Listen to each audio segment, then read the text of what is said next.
How do you mean no more commission? Well, no one in Scotland can commission an idea. You know, if I went to BBC Scotland and I said, oh, I've got this great idea for a sitcom, I've got this brilliant idea for a drama, you know, there isn't one person in Scotland that can okay it unless it goes through London. Good morning and welcome to another edition of Full Scottish. What's happening today? Hello and welcome to the Full Scottish here on Broadcasting Scotland. Scotland is going to be an independent country.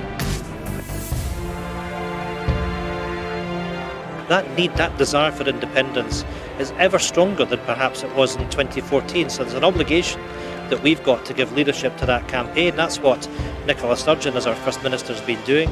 My feeling about Boris Johnson is he can't be trusted on anything. That is now and forever will be known as the rape clause.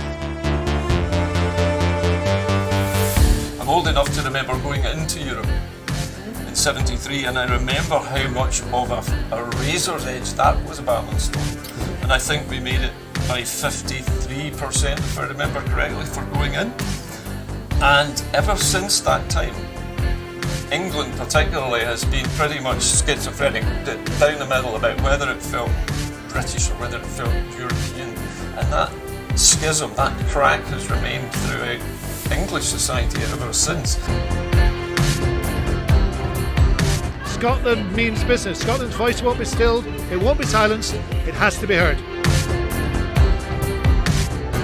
The work that's been done by Broadcasting Scotland in giving community activists, yes activists, Scottish activists a platform other than the traditional media outlets.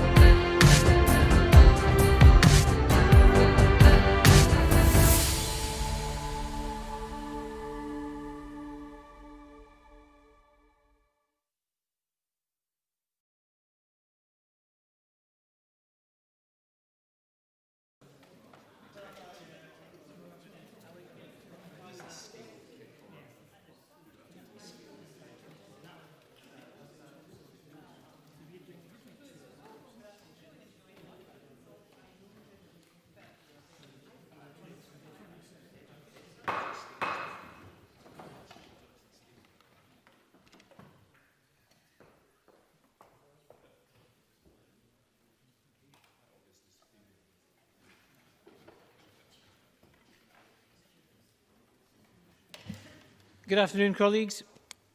Before I begin, just to remind members, as always, that social distancing measures are in place throughout the building and in the chamber, just to be careful when we're entering and leaving the chamber. Now, our first item of business this afternoon is time for reflection, and our time for reflection leader today is the Reverend Eric Cram from the Dundee Pensioners Forum. Reverend Cram. Afternoon. This must be an exciting day for you all as the new programme for government is laid out.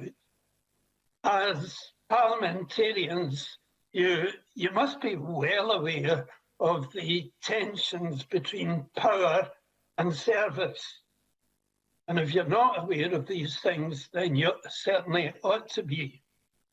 I want to tell you a story from the Bible where two of Jesus' disciples, James and John, they come to Jesus and they ask him, when you come to sit on your throne in your glorious kingdom, we want you to let us sit with you, one on your right and one on your left.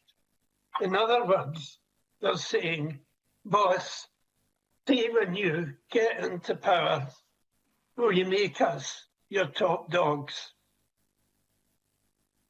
And Jesus replies along the line, that's not the way it's going to work in my kingdom. Let me tell you this truth. Whoever would wish to be great must be a servant, and whoever would be the greatest of all must be the servant of all. Now, perhaps the pandemic has taught us that truth. Are not nurses and care workers seen to be the greatest among us? As the programme for government is laid out today, to truly honour the positions to which you've been elected, you should, all of you, government and opposition, aspire to use whatever powers you have as servants of all the people of Scotland. Let me say to you, yours is a high calling. Remember that. And it demands that you give your all in the service of others. So be the best you can be. Thank you.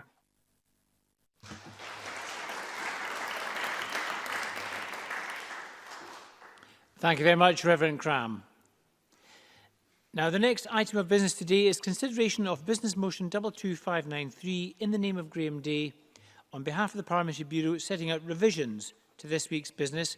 Could I call on Graham Day to move this motion? Move, Presiding Officer. Thank you very much. No member has indicated they wish to speak on this motion. Therefore, the question is that motion 22593 be agreed. Are we all agreed? Yes. We are agreed. Thank you. We're going to turn now to topical questions. Our first question today is from Jamie Greene. Thank you, Presiding Officer, and such wise and humbling words from Reverend Cram this afternoon. To ask the Scottish Government how many pupils have tested positive for COVID-19 since schools reopened. Cabinet Secretary John Swinney. Presiding Officer, since the start of term, 77 young people aged 12 to 17 have tested positive and 40 children aged 5 to 11 have tested positive. Jamie Greene. Can I thank the Cabinet Secretary for those numbers? Perhaps in his response he could give an indication of how many pupils have been tested that have elicited those positive results. Can I ask if the Government knows whether this cohort of positive results are from transmission from community to young person, from young person to young person, or indeed if there is any known onward transmission from young people to adults in his Government's analysis of this data? And can the Cabinet Secretary give a cast-iron guarantee that full and successful contact tracing has taken place in every single household of those pupils who have tested positive? Cabinet Secretary. In relation to the first point that Mr Greene raised in relation to the number of tests that have been carried out, the number of pupils that tested positive in the 12 to 17 age group were 77. The numbers that tested positive, negative were 11,208. And in the 5 to 11 year category, 40 pupils tested positive and 28,664 tested negative. The 5 to 11 positivity rate out of the total was 0.1%, and the positivity rate in the 12 to 17 age group was 0.7 percentage points. Full contact tracing is undertaken in all cases where a positive case is detected, and I pay tribute to the enormous industry that is put into this effort by the contact tracers. They have a really difficult job to do, and they do it with proficiency and with accuracy and on a comprehensive basis. And in relation to the final point that Mr Greene raises in relation to the work that's carried out within our schools, every effort is made to understand where infection has come from.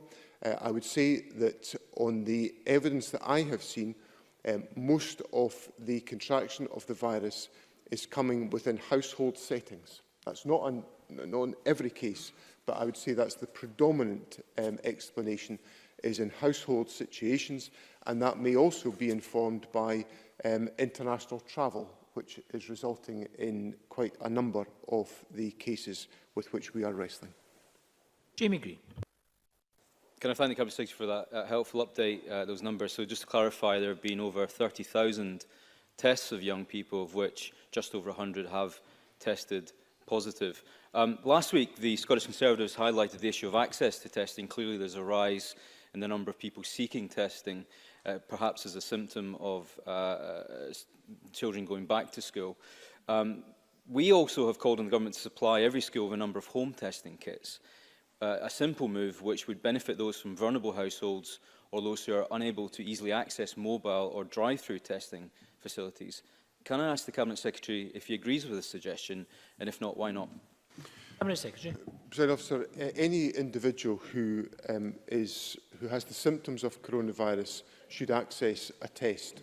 And there are various means by which that can be undertaken. It can either be through the drive-through testing facilities, or there can be testing kits dispatched to individuals. So I'm satisfied that there are appropriate mechanisms available to enable all individuals who have the symptoms to secure a test. We are seeing increasing numbers of tests being undertaken. If I express the contrast, in the first week of school being back, 1,496 tests were undertaken in the 5 to 11-year age group. In the week beginning the 30th of August, that was 17,109.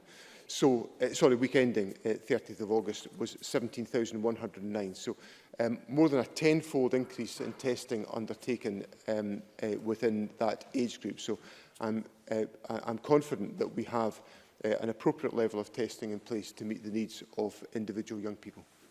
Thank you. We have 3 members wish to ask a supplementary. Beatrice Wishart to be followed by Claire Adamson.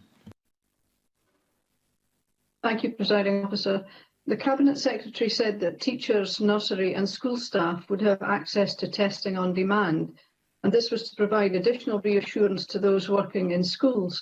Can the Cabinet Secretary confirm if this additional testing route is now in place in all local authorities in Scotland, and can he confirm how many tests have been undertaken via this route? Cabinet Secretary.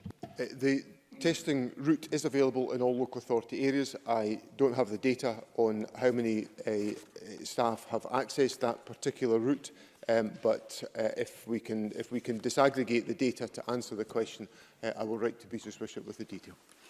Thank you. Claire Adamson to be followed by Alec Rowley. Thank you, Presiding Officer. Yesterday evening, Cabinet Secretary, I was retweeting St Aidan's High School in my own area, who had placed the open letter from Professor Jason Leach onto their Twitter feed. Can I ask the Cabinet Secretary what the rationale was for releasing the letter, and how can we better disseminate the important information that is in it? Cabinet Secretary. Presiding Officer, we took the decision to release the letter to provide some greater clarity to parents in distinguishing between what is a common challenge and problem at this particular stage in the year, which is the prevalence of the common cold when schools return, and to create greater information about distinguishing between those symptoms and those of COVID, which are fundamentally different. So the National Clinical Director's letter was designed to assist that. It's been widely shared. I'm delighted to hear it's been shared within Claire Adamson's constituency. And while I'm on the subject of schools, I want to pay tribute to schools who adapted very swiftly yesterday to the introduction of face coverings in secondary schools. And I spoke to a number of head teachers in the course of yesterday who paid tribute to the extraordinary levels of compliance from pupils with the guidance that came into effect yesterday. And Alec Rowley. Thank you, Presiding Officer. Is the Cabinet Secretary satisfied that the resources that are needed in school to provide protection against COVID is being made available by the Government? And I raise this specifically because I have taken up with the Education Authority in Fife the fact that many teachers have told me that local budgets are being cut. Local budgets that were meant to go on learning and teaching are being cut in order to provide sanitizer and PPE. So will he give me that guarantee that the Government are making that money available, and will he look specifically at Fife where there are clearly issues? Cabinet Secretary. I've seen the reports to which Mr Rowley refers about Fife and individual schools. The situation is this. The Government has made available £20 million directly to local authorities across Scotland on a distribution formula agreed by local government, which is designed to meet the additional costs of school reopening. So that's new money that's been put on the table by the Government. We've also said that where local authorities tabulate the extra costs of reopening schools in the post-COVID climate, the Government will look at those financial costs, and we have also said that we're prepared to meet a further £30 million worth of costs. So the scenario that Mr Rowley puts to me of schools being asked, for example, to dip into their learning and teaching budgets to provide for sanitizer should not be arising, given the fact that the Government has put up to £50 million of new resources in place to meet exactly the costs which are imperative to be met within schools so that our schools can be as safe as possible. And if Mr Rowley has any specific examples that he wishes me to pursue, I will happily receive those from him. Thank you. Question number 2, Rhoda Grant. To ask the Scottish Government for what reason the Scottish Welfare Fund is reportedly being underutilised. Cabinet Secretary Shirley-Ann Somerville. The figures we have published today show that crisis grants increased by 45% during April and July, with expenditure increasing by 62%. This shows that the continuing combination of UK welfare cuts alongside the economic impact of COVID-19 unfortunately means the Scottish Welfare Fund is far from being underutilised. As part of the £350 million community funding announced in March, we more than doubled the fund, anticipating more people would need this additional financial support, not just during lockdown, but right throughout this year. As the member knows, the fund is delivered by local authorities and we continue to work with them to improve awareness of the fund. I am considering further ways of how this can be done to ensure people know about the fund and that as many people as possible who need the support are able to access it. Rhoda Grant. The impact of COVID-19 on people with low incomes is stark, and many desperately need assistance to meet even their basic living costs. However, the data highlighted by the Poverty and Inequality Commission shows that throughout April, May and June of this year, the Scottish Welfare Fund was underused, with only £8.6 million spent across these months, which is more than £1 million less than the same period last year. And that's only 15% of the budget available this year. At this point last year, 25% of the budget had been spent. The Commission have subsequently stated in the 3 months at the epicentre of the biggest public health crisis in over a century, it does not seem right that the money allocated to the Scottish Welfare Fund is not being used to maximum benefit. It's clear that the Scottish Welfare Fund cannot be being accessed by all those who need it. So when the Scottish Government are considering how they increase access, will they commit to raising awareness of the fund and having a campaign highlighting how those in need can access it? Cabinet Secretary. Well, part of the reason for the figures that have came out over the past couple of months is between the crisis grants and community care grants. So local authorities have spent 62% more on crisis grants between April and July than they did in the same period last year. And that does show they're responding significantly to the increased demand for support from people facing financial crisis. Demand for community care grants provided to support people to live independently is lower than last year, and since community care grants are typically 6 times the value of a crisis grant, it's perhaps not surprising that overall expenditure has been reduced. This may be, as some local authorities have reported back, because there has obviously been a reduction in new tenancies and house moves, proving that there needs to be, therefore, a reduction in demand for community care grants. It is, however, something that the Scottish Government is keeping a very close eye on. As I said in my original answer, this fund is delivered by local authorities, but I am keeping close consideration to what else needs to be done at a national level to ensure that those who require the support of crisis grants at this time are aware of their existence, and I will work with local authorities to ensure that we do just that. Rhoda Grant. While the forthcoming Scottish Child Payment is welcome, we know it won't be paid for another 6 months. Families across Scotland are struggling due to the effects of the pandemic, and they need help now. We know there's money available in the Welfare Fund, and the Poverty and Inequalities Commission believe that a cash-first approach is the most dignified way of helping those in need. Therefore, will the Scottish Government use the fund to create a one-off payment grant for eligible families equivalent to what they would have received as a Scottish Child Payment to see them through until that payment is available in February? Cabinet Secretary. Well, I'm afraid it's not as simple as Ms Grant makes out in her answer, in her question, to simply set up a new fund that would replicate the Scottish Child Payment, because that would require the data and the processes to be available to be able to make those payments. That's exactly why we are ensuring that we are working as fast as we can to deliver the Scottish Child Payment, which, despite all the difficulties that we have had because of COVID and because of lockdown, is only being moved by 2 months from our original timeframe. And that shows and demonstrates the commitment that this government has making to the delivery of that. That's, of course, not the only thing by far which the government has been doing to ensure that low-income families have been supported, much of which my colleague Aileen Campbell stated in her delivery to Parliament last week when she reported back on the Child Poverty Delivery Plan. But we are, of course, taking a number of different measures to ensure that we're supporting families at this time, very much on the basis of a caste-first process. Tom Arthur, to be followed by Keith Brown. Tom Arthur. Thank you, Presiding Officer. Given that the Scottish Welfare Fund is delivered by local authorities, can the Cabinet Secretary outline what role local authorities have in ensuring its citizens are aware of this fund and how to access it? Cabinet Secretary. Well, Mr Arthur is quite right to point out once again that the Welfare Fund is administered by local authorities. There is national statutory guidance, but awards are made at their discretion. I'm aware that the Commission did raise some concerns that there are some differences to the effort and way that local authorities do practice support in terms of how people can get access to the fund and how it will be delivered and how people know about it.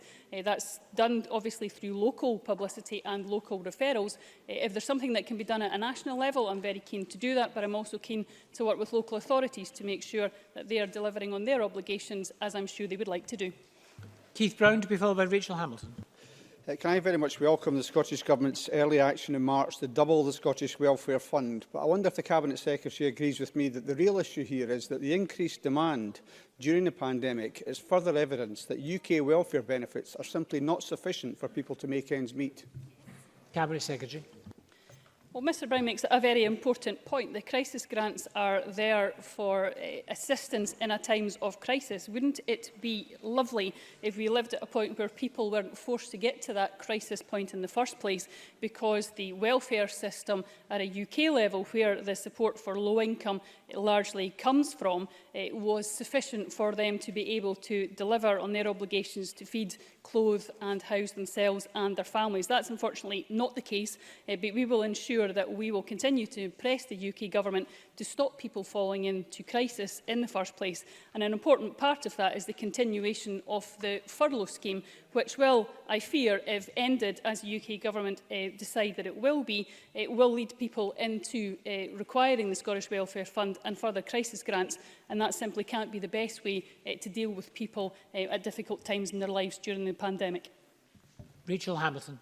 Thank you, Presiding Officer. Women in particular have been disproportionately affected by the COVID-19 pandemic. And may I ask if the Scottish Government will consider utilising underused funds to prioritise the need of lone parent households or those with childcare and care responsibilities. A practical suggestion might possibly be that the access to online services are unavailable to these people and therefore perhaps support because face-to-face services have not yet resumed. Cabinet Secretary. One of the areas where we have across government taken some urgent work is to ensure that we are delivering support to those who have been digitally disadvantaged during the pandemic. I will absolutely take recommendations and suggestions from any part of the Chamber and can I welcome Rachel Hampton to her role as the new spokesperson in this. Can I give a suggestion back? One of the biggest reasons why people are falling into poverty during COVID-19 is the benefit cap, and if the UK Government actually reduced and indeed if they took away the benefit cap, people wouldn't be falling into poverty in the first place and wouldn't need the crisis grant. Question number 3, John Mason. Thank you, Presiding Officer. To ask the Scottish Government what advice services are available to people across Scotland and whether it considers that such services are adequate. Cabinet Secretary Aileen Campbell. There are numerous organisations which provide advice to people across the country, from small local community organisations to large national organisations, including the Citizen Advice Network, Shelter, Step Change, and of course local authorities also provide advice services for their communities. The Scottish Government recognises that access to independent advice plays a critical role in helping people to understand and exercise their rights and to seek solutions in a range of areas such as housing, debt and social security entitlements. These are funded through a mix of local and national government funding as well as other sources. The Scottish Government invests over £12 million for a number of projects delivered by a variety of advice services across Scotland. John Mason. I thank the Cabinet Secretary for that reply, and she mentions a Citizens Advice Bureau, and that is obviously the thought behind my question, because in Glasgow we have extremely trusted and well-known Citizens Advice Bureau, 5 of which are having their funding potentially withdrawn by Glasgow City Council. Now, I don't think CABs are perfect. I think in some ways they are old-fashioned. I don't like people having to queue in the pavement to get into them. They're quite bureaucratic. But having said that, they are trusted, they are well known, and they provide a very wide range of services. So is there a need for more emphasis on national funding, maybe, rather than local funding? Cabinet Secretary. I thank John Mason for raising this really important, critically important question in the Chamber. And of course, the Citizen Advice Bureau support people in our communities right across the country. And as you all know, the majority are individual charities, with each bureau being responsible for its own funding, including any core funding from the local authority and project funding from other sources, such as the Big Lottery. For example, through DWP, the network has £4 million for delivery of a universal support programme. And the Scottish Government also supports and funds CAB through Citizen Advice Scotland for a variety of programmes. The amount we will fund this year is £5.3 million in 2021 to support the network to deliver projects on our behalf, for example, welfare mitigation, our Money Talk and kinship care projects. So there is a great spread and across the whole of the country of bureau that we use very much to ensure that we can support people who are very vulnerable. And I understand in terms of the context of Glasgow that there is meetings ongoing to discuss how they can hopefully move forward. So I await the outcome of those meetings, and therefore and thereafter make sure that we can work collectively to make sure that we always do what we can to make sure those that are most vulnerable and most financially challenged receive the help that they need at the right and the most appropriate way. John Mason. I do thank the Cabinet Secretary for that further answer and going into quite a lot of detail. I mean, I think that what we heard from Glasgow City Council was that some of the CABs put in a very good application, some of them put in quite a poor application. So there does seem to be an inconsistency in the sector. And I just wonder if we need the sector to be more joined up, and if we need to be dealing more directly with CABs from the Scottish Parliament rather than through Citizens Advice Scotland. Cabinet Secretary. Again, you know, there's a set out that each Citizen Advice Bureau is individual, works on an individual basis and is responsible for its own funding, and that we as a government put significant resource into CAS to make sure that we can get support to people who require it. The situation in Glasgow is a situation for Glasgow to be dealing with. I'm not privy to some of the applications to determine whether or not there's been a difference in quality of application. What I do know is that I understand that ongoing discussions are taking place in Glasgow, and we'll await some further information from that to see where that takes us. But if there are ways in which we can make sure that the support is as well coordinated as possible, because ultimately we're all focusing on the positive outcomes for individuals, and we want the individuals to get their support in the right way. I'm happy to further engage on that, but in this case, in Glasgow's situation, it has been a decision for Glasgow, and we'll wait to hear what the discussions come out with, and also would certainly encourage for those discussions to be ongoing. Thank you, and apologies, I'm afraid, to Patrick Harvey and Polly McNeill, who both wish to ask a supplementary, but I'm afraid we have to move on to the next item of business, which is a statement by the First Minister, Nicola Sturgeon, on the Scottish Government's Programme for Government 2020-2021. The First Minister will take questions at the end of her statement. I would encourage all members who wish to ask a question to press their request to speak button as soon as possible. And I call on the First Minister, Nicola Sturgeon. Thank you, Presiding Officer. I want to start with just a very brief update on today's COVID statistics.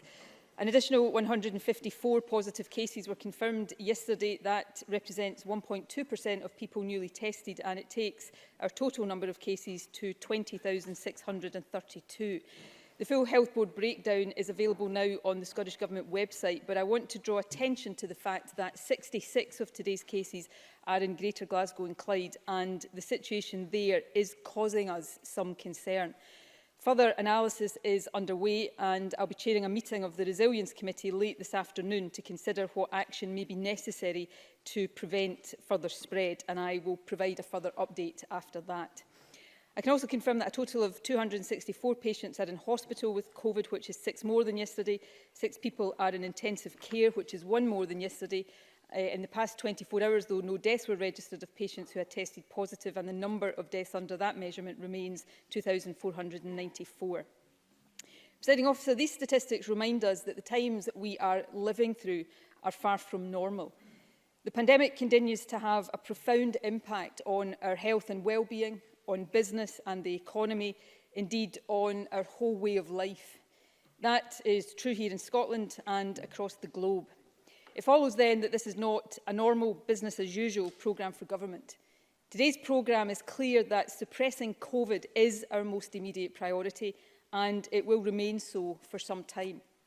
That is essential for the protection of health and life and for economic and social recovery. Put simply, if COVID runs rampant again, our economy will sustain even deeper, longer-lasting damage. This programme faces up to that inescapable fact. However, we will not simply hunker down and wait for this storm to pass. We can't afford to do that. We must end our contribution to climate change, improve biodiversity, invest in our national infrastructure, make our public services fit for the future, harness the economic and social opportunities of new technology, make homelessness history and lift children out of poverty.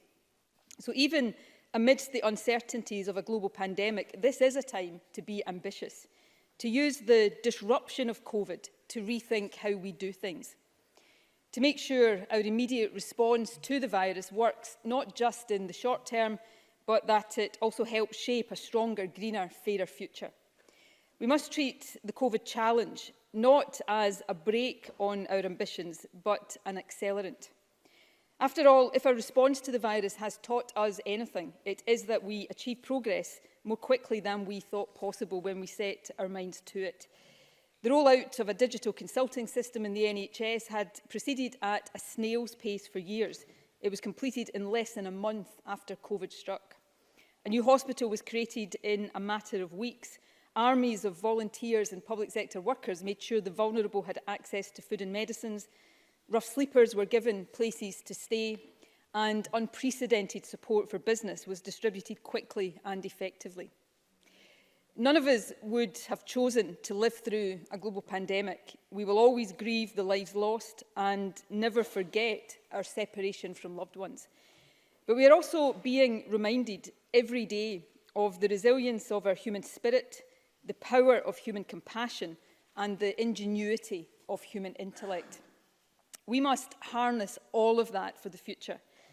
So this programme for government sets out plans for a stronger, more resilient, more sustainable economy with a laser focus on creating new, good green jobs. It guarantees opportunities for our young people, and it refuses to accept that their generation will carry the economic scars of COVID into adulthood. It strengthens and reforms public services, including our National Health Service, and it takes the first step on the road to a national care service. It promotes equality and well-being with decisive action on child poverty. At the heart of this programme is the new game-changing Scottish Child Payment. And it starts to reimagine how we can live our lives in ways and in places that prioritise health and well-being, recognising the benefits not just to individuals, but also to the economy. Let me turn then to the detail and firstly to the necessity of suppressing and hopefully eliminating COVID.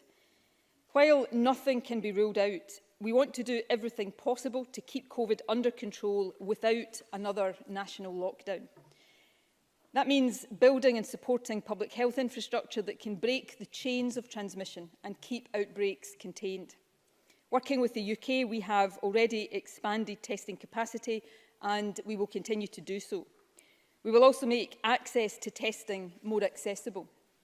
Yesterday, the Scottish Ambulance Service took over the running of mobile test units and will continue to extend their reach. And I want to thank the Army for their work in establishing and running these units so far. Also, by the end of October, 11 new walk-in testing centres will open across Scotland, and over the course of the winter, this will rise to 22. And we will ensure that decisions on who gets tested and for what purposes are informed by up-to-date scientific and clinical advice. We will also continue to strengthen, test and protect. Built from the bottom up, this system harnesses the skill of Scotland's well-established health protection teams. It is working extremely well so far, and I am very grateful to everyone involved. However, I can announce today a significant enhancement to Test and Protect. Later this month, we will launch Protect Scotland, our new proximity tracing app. The app will provide an additional means of notifying and giving advice if you've been exposed to someone who has tested positive, even if you don't know that person and they don't know you. There will be more information at the time of launch, as well as important assurances about privacy and confidentiality. But I encourage everyone to download and use the app as soon as it becomes available. Stopping the virus in its tracks, wherever possible, is our priority. However, we must be prepared for any second wave if it happens. Our NHS is already restarting procedures that had to be paused. However, it is also maintaining hospital and ICU capacity to deal with COVID if necessary. That includes keeping the NHS Louisa Jordan open through winter. We are also replenishing stocks and strengthening supply chains to ensure we have PPE for health and care workers. And I'm pleased to say that much of that PPE is now made here in Scotland. We're continuing to learn lessons to protect care home residents. This includes routine testing of care home workers. And we are reducing the potential concurrent winter risk of flu by extending eligibility for the flu vaccine to everyone over the age of 55, social care workers and to those who live with shielded people. Keeping COVID under control is, of course, the responsibility of government first and foremost. But we cannot do it alone. It requires a continued collective effort. We will only succeed if we all play our part. That is why I ask again that everyone across Scotland abides by the crucial facts rules. Please do the right thing. Please help to keep our country safe. Presiding Officer, the health crisis has caused an economic crisis on a scale that none of us have experienced before. We have an immediate obligation to protect jobs and help businesses survive. We've already made available more than £2.3 billion of emergency funding for businesses, and we will continue to provide as much support as we possibly can.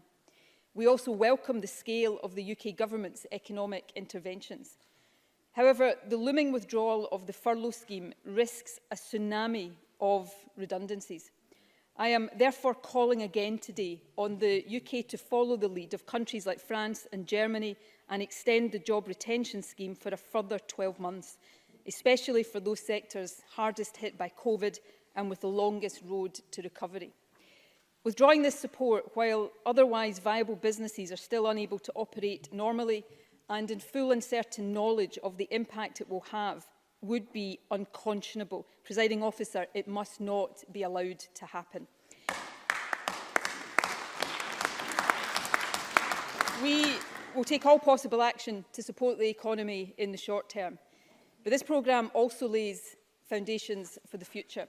It establishes a national mission to create new high-quality green jobs. This mission is underpinned by significant investment in our national infrastructure, in securing the economic benefits of the green transition and in fully realising the potential of the tech revolution. I'll set out some of these investments and supporting initiatives shortly.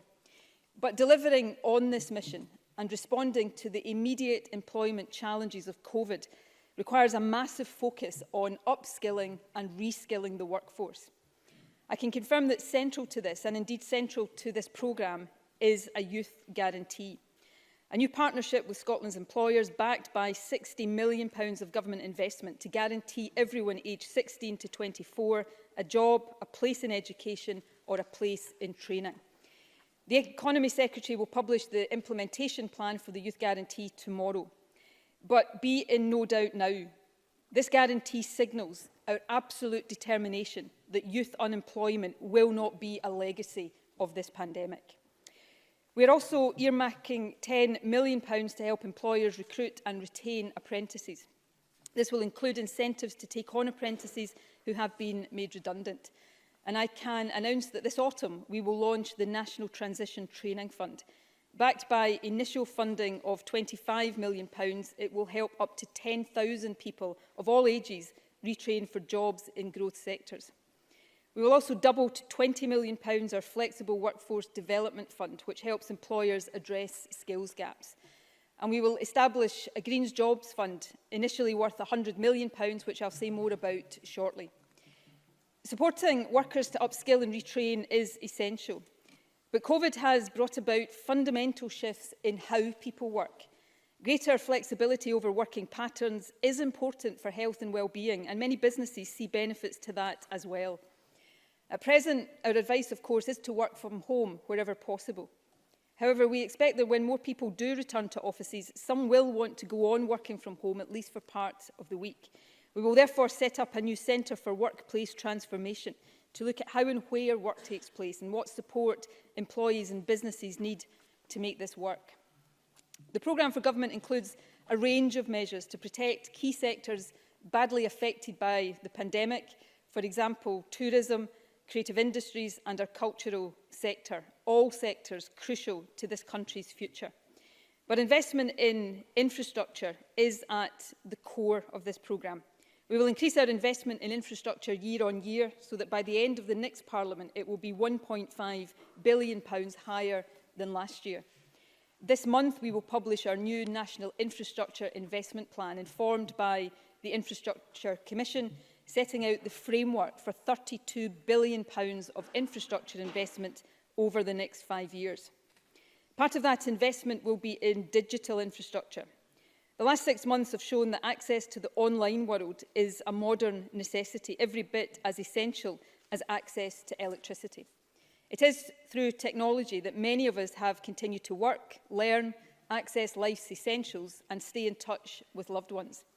Our £600 million R100 programme will make superfast broadband available to every home and every business across the country. Scotland remains the only government in the UK to have guaranteed 100% access to superfast broadband. Work has already started on delivering the central and south of Scotland parts of the programme, and we have established a voucher scheme, the most generous anywhere in the UK, to ensure that everyone in Scotland has access to superfast broadband by the end of 2021, even if the R100 installation is not scheduled to reach them until later, or they are in the hardest to reach areas. That said, Presiding Officer, better infrastructure alone will not secure the benefits of digital technology. We must also eliminate digital exclusion. During lockdown, working with the third sector, councils and Scotland's tech industry, we established Connecting Scotland. It has provided iPads and Chromebooks with internet connections to people on low incomes. It helps tackle the causes and the consequences of poverty. The initial priority was people shielding or at high risk of severe illness. The programme is now helping care leavers and low-income households with children. It connects families, improves employment opportunities and provides better access to healthcare and education. We intend to significantly expand the programme in the coming year. I can announce today that by the end of 2021, Connecting Scotland will provide an electronic device, unlimited data and 2 years of digital support and training to 50,000 people who would otherwise be without digital access that the rest of us take for granted.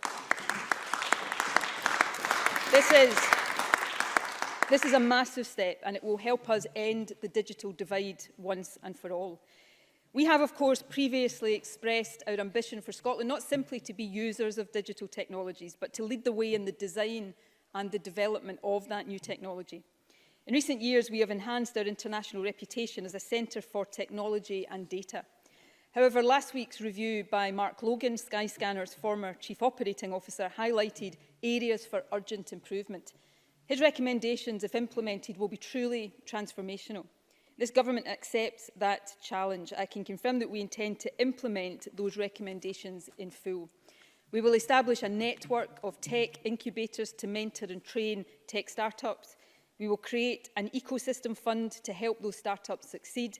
We will provide reskilling opportunities for people whose employment has been affected by COVID so that they can find new jobs in our digital industries. And we will work directly with the technology sector to deliver the recommendations on education, entrepreneurship and investment. Scotland already has significant economic and academic strengths in technology and data. Building on these is crucial for our future prosperity and success. This programme is a clear signal of our determination to expand these strengths, address our weaknesses and fully seize the opportunities of the digital age. Presiding Officer, our ambitions for a digital Scotland must go hand in hand with our ambitions for a greener Scotland, indeed our obligation to create a greener Scotland. In just 2 months, Scotland was due to host COP26. That gathering has, of course, been postponed, but the global challenge is more pressing than it has ever been. COVID is rightly the most immediate priority addressed in this programme, but we must not forget that the global climate emergency is intensifying and that it too requires our urgent attention and action. In the year ahead, we will make further progress towards Scotland becoming, by 2045 at the latest, a net zero emitter, ending forever our contribution to climate change. Last year, we set out the first phase of our Green New Deal, based on the principle that decarbonising Scotland is both a moral obligation and a significant economic and social opportunity. It committed an additional £2 billion of investment over the next Parliament to help achieve the ambitions set out in our climate change plan. Today we are setting out details of how £1.6 billion of that will be invested, for example by supporting green jobs, reprioritising road space for public transport use, planting trees and transforming how we heat our buildings. Our overall investment in decarbonising heat, which will in itself be more than £1.5 billion over the next Parliament, will help us improve energy efficiency, reduce fuel poverty and ensure that in just over 20 years, heating in Scotland will no longer be a source of greenhouse gas emissions. This transformation, driven by our responsibility to the planet, will also create and support many jobs across our country. As indicated earlier, we will also create a £100 million Green Jobs Fund. Half will be dedicated to helping businesses and organisations grow to significantly increase employment in low-carbon sectors. The other half will help businesses take advantage of public and private investment in the low-carbon economy. We will also help other industries become green. A £62 million energy transition fund will help oil and gas businesses diversify, something that is, of course, especially important for the north east of Scotland. And I can confirm that we will invest a further £60 million to support the industrial and manufacturing sector's transition to net zero. One of Scotland's biggest industrial employers and one of its largest emitters is, of course, Grangemouth. I can confirm, therefore, that we will establish a Grangemouth Future Industry Board to support a just transition at that cluster, promoting economic activity while advancing the move to a low-carbon future. We will also do much more to support the circular economy and support new energy technologies such as carbon capture and storage and hydrogen. And we will significantly increase peatland restoration, investing at least £250 million over the next decade to help meet our emissions targets and support jobs in rural and remote parts of our country. I can also announce that we will launch later this month the first round of our green investment portfolio, marketing more than £1 billion of low-carbon projects to investors across the world. And of course, the Scottish National Investment Bank will shortly open its doors for business. Capitalised to the tune of £2 billion over the next decade, its primary mission will be to drive the transition to a net zero economy. The bank will be a key source of patient finance in the years ahead. It will support the new technologies, projects and infrastructure that will put Scotland at the very forefront of the transition to net zero. I can confirm that the bank is already in discussions about a range of projects for early investment, including supporting supply chains for zero-emission public transport.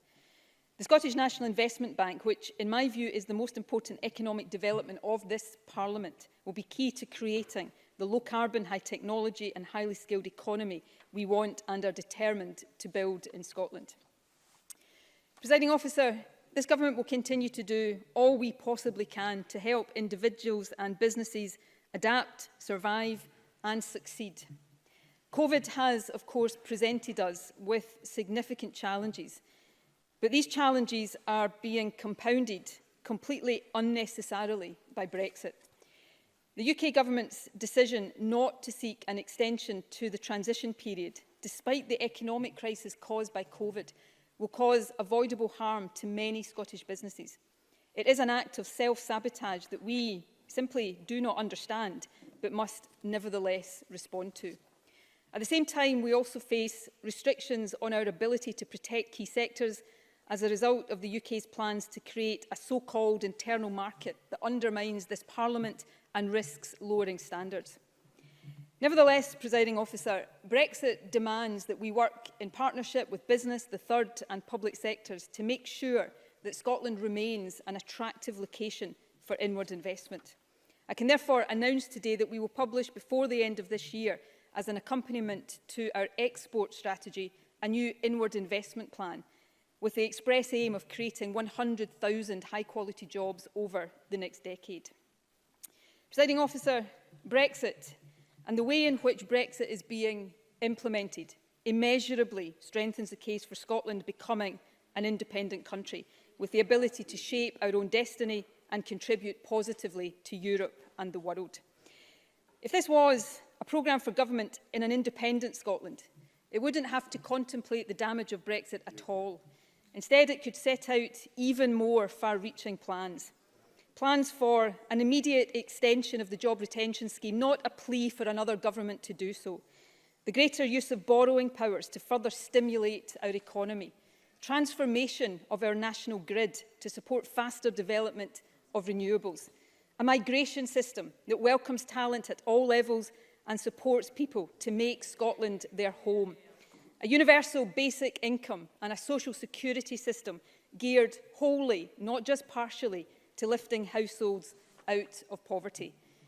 That is why before the end of this Parliament we will publish a draft bill setting out the proposed terms and timing of an independence referendum, as well as the proposed question that people will be asked in that referendum. And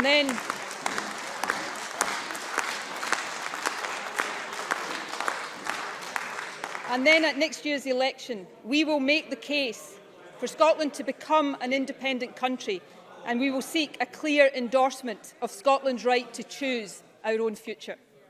Presiding Officer, the rainbows that appeared in windows across Scotland earlier this year were an expression of hope in the face of adversity. They were also a tribute to the dedication of our health and care workers. We owe them, each and every one of them, an enormous debt of gratitude, and that must be reflected in how we value and reward them. We are now in the final year of the 3-year NHS Agenda for Change pay deal. We are already working with trade unions to agree the negotiation of a new pay award for 2021-22. As part of this, we are considering options to recognise the enormous contribution of staff during the pandemic. We also acknowledge the impact of COVID on the mental health of many frontline workers and will establish a mental health network, including a workforce specialist service, to provide confidential assessment and treatment for those working in the NHS. COVID has reminded us how important it is to ensure the safety of patients. We will continue to support the work of the Scottish Patient Safety Programme, and in response to the Baroness Cumberledge review commissioned as a result of concern about mesh implants, I can announce today that we will also establish a Patient Safety Commissioner. The Health Secretary will set out more details next week. Our immediate priority, of course, is the remobilisation of the NHS, but we will also reform access to services in light of the COVID experience and expand the use of technology.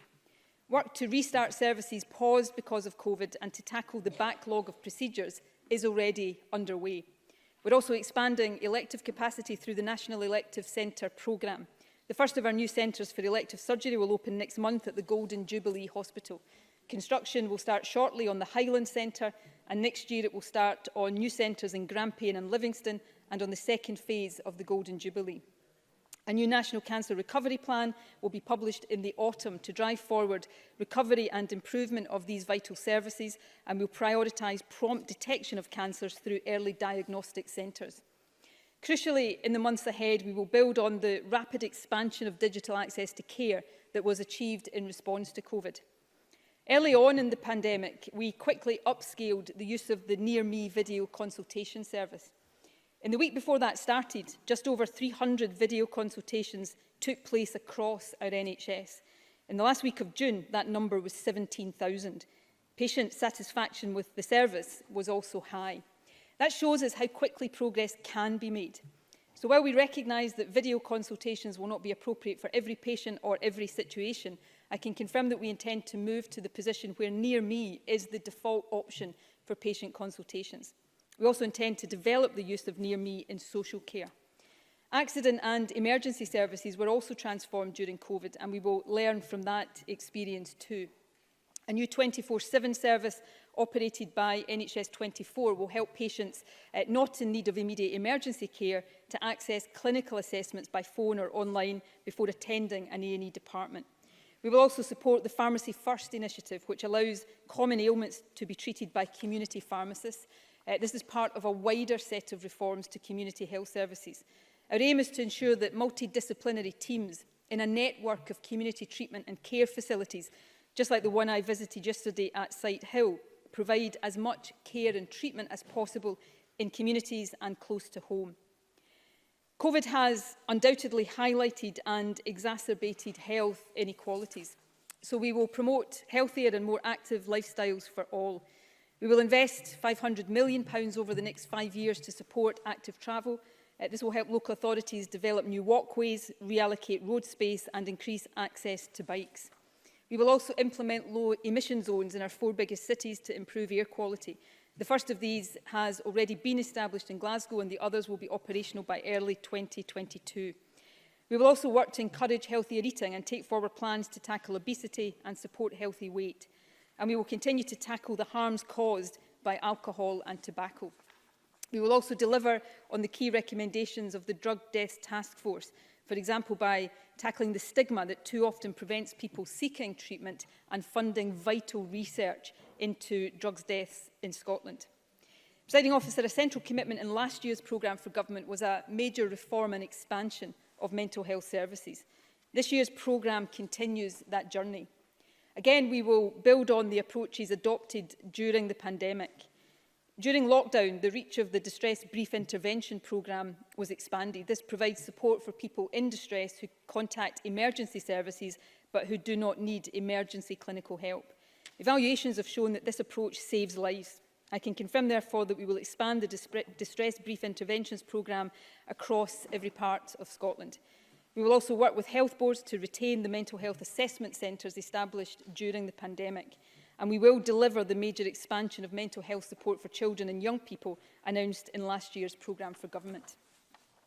Presiding Officer, I have focused largely so far on the National Health Service, but the pandemic has reminded us of the vital importance of social care services and of the extraordinary professionalism, dedication and compassion of those who work in that sector.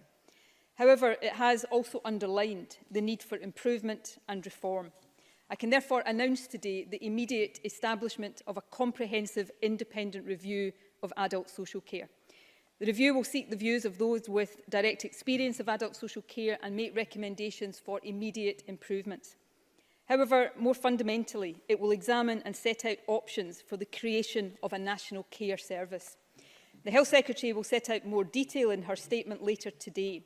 However, I can confirm that we will ask the review to produce its first report by January, so that we can start to act quickly on its findings. The quality of adult social care is something that matters deeply to all of us. This is a moment to be bold and to build a service fit for the future. The National Health Service was born out of the tragedy of World War II. Let us resolve that we will build out of the COVID crisis the lasting and positive legacy of a high-quality national care service for all who need it.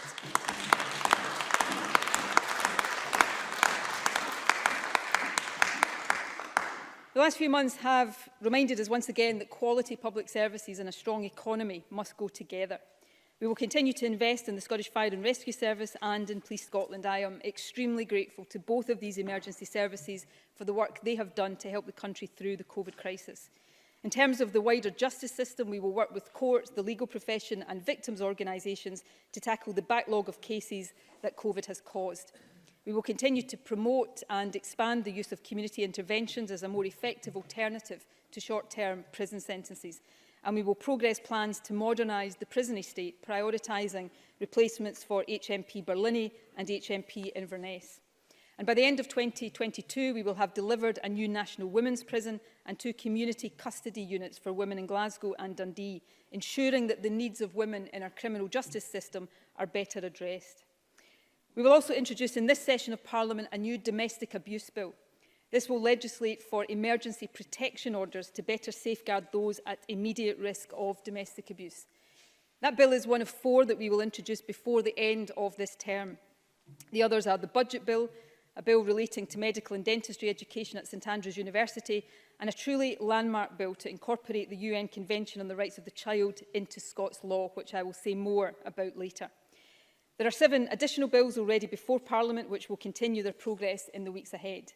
They include the Defamation and Malicious Publications Bill, the Redress for Survivors of Historical Child Abuse Bill, the Heat Networks Bill, the Forensic Medical Services Bill and the Hate Crime and Public Order Bill.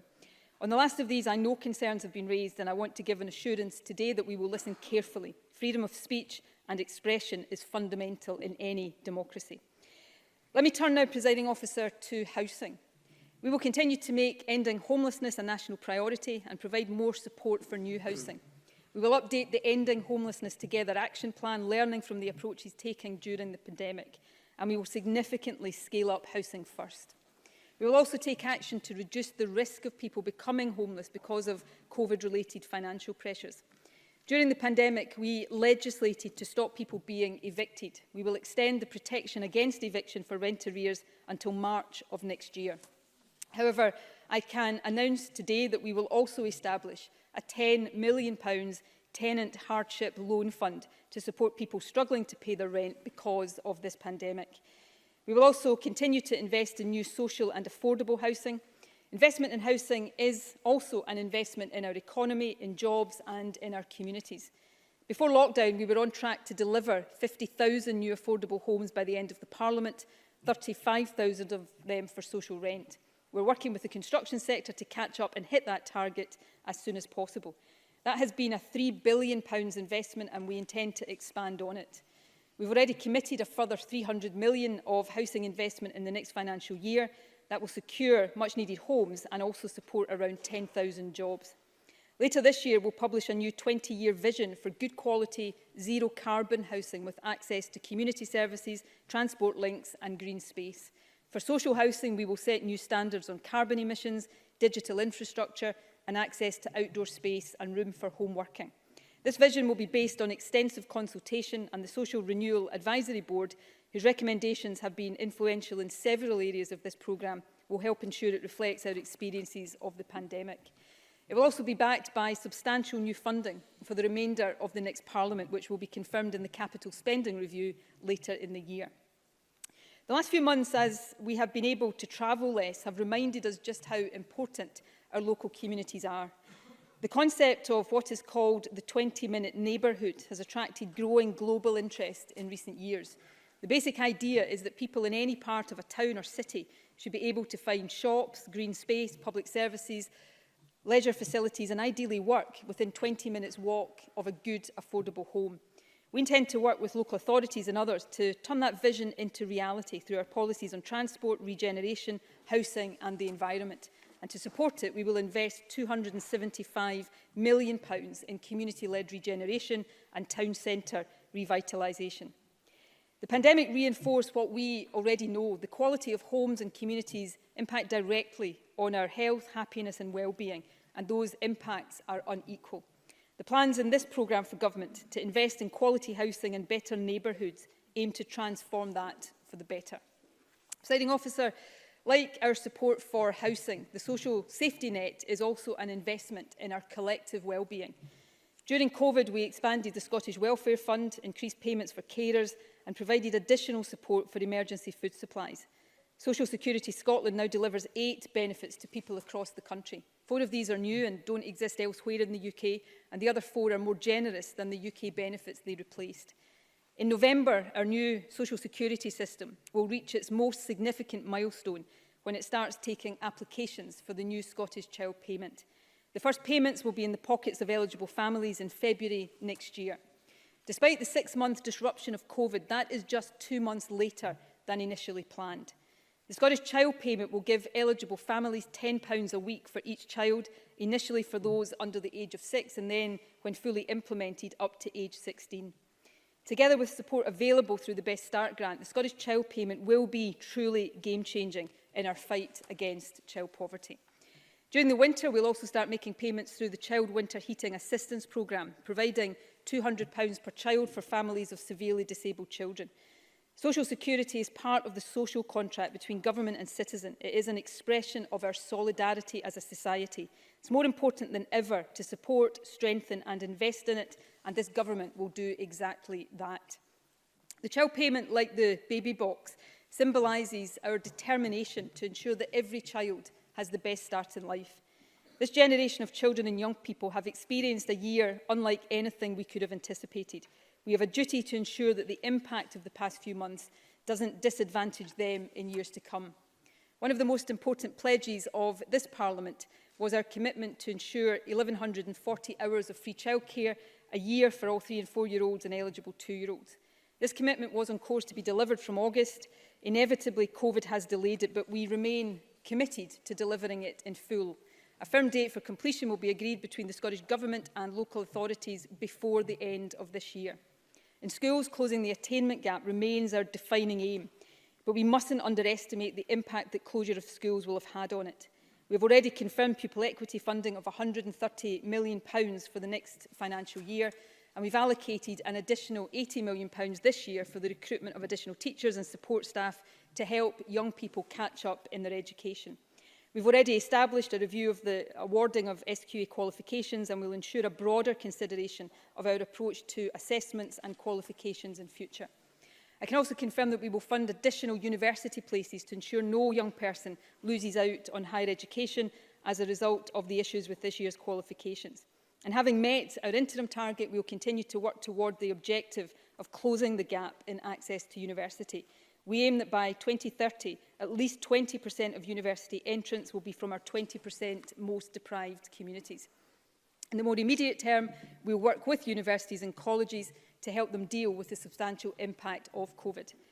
I also want today to renew my personal promise to children and young people with experience of care and recommit to the full implementation of the Independent Care Review's recommendations. Fiona Duncan, who chaired the review, has already been appointed to lead an oversight board to hold us to account. Presiding Officer, we will also respond to the Black Lives Matter movement and the global resistance to continued racial injustice. This programme sets out how, on health, the economy and in communities, we can better recognise and respond to the challenges faced by minority communities. We will also work to educate young people on our past and on the need to challenge racial injustice in the present. And we will sponsor an independent expert group to make recommendations on how to raise awareness of Scotland's role in colonialism, slavery and historic injustice, and how that manifests itself in society today. And finally, Presiding Officer, I can confirm that we will shortly introduce one of the most ambitious pieces of legislation in the 20-year history of devolution. We will, to the maximum extent possible, fully and directly incorporate into Scots law the United Nations Convention on the Rights of the Child.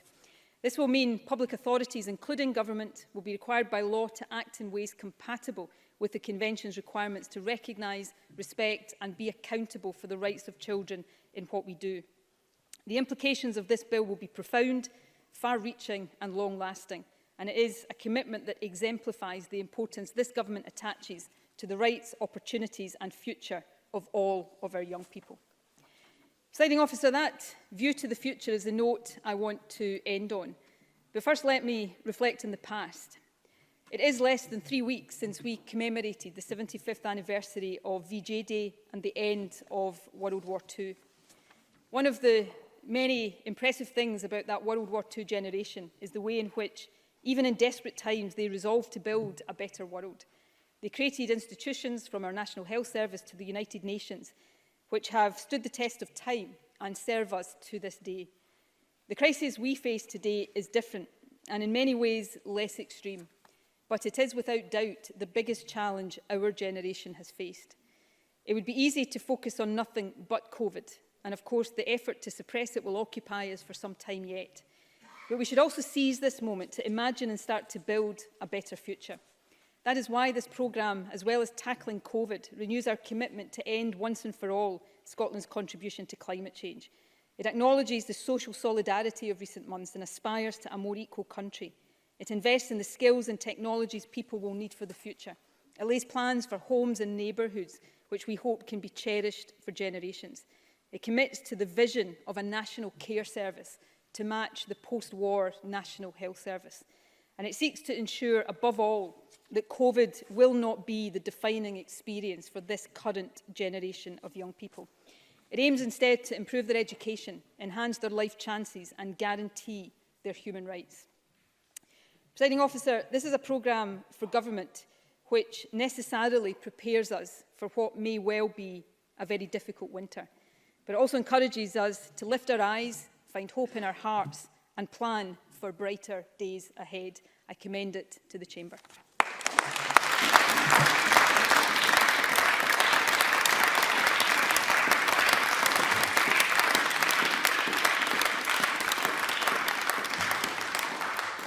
Thank you very much, colleagues. The First Minister will now take questions on her statement. So members who wish to ask a question, please press their request to speak buttons.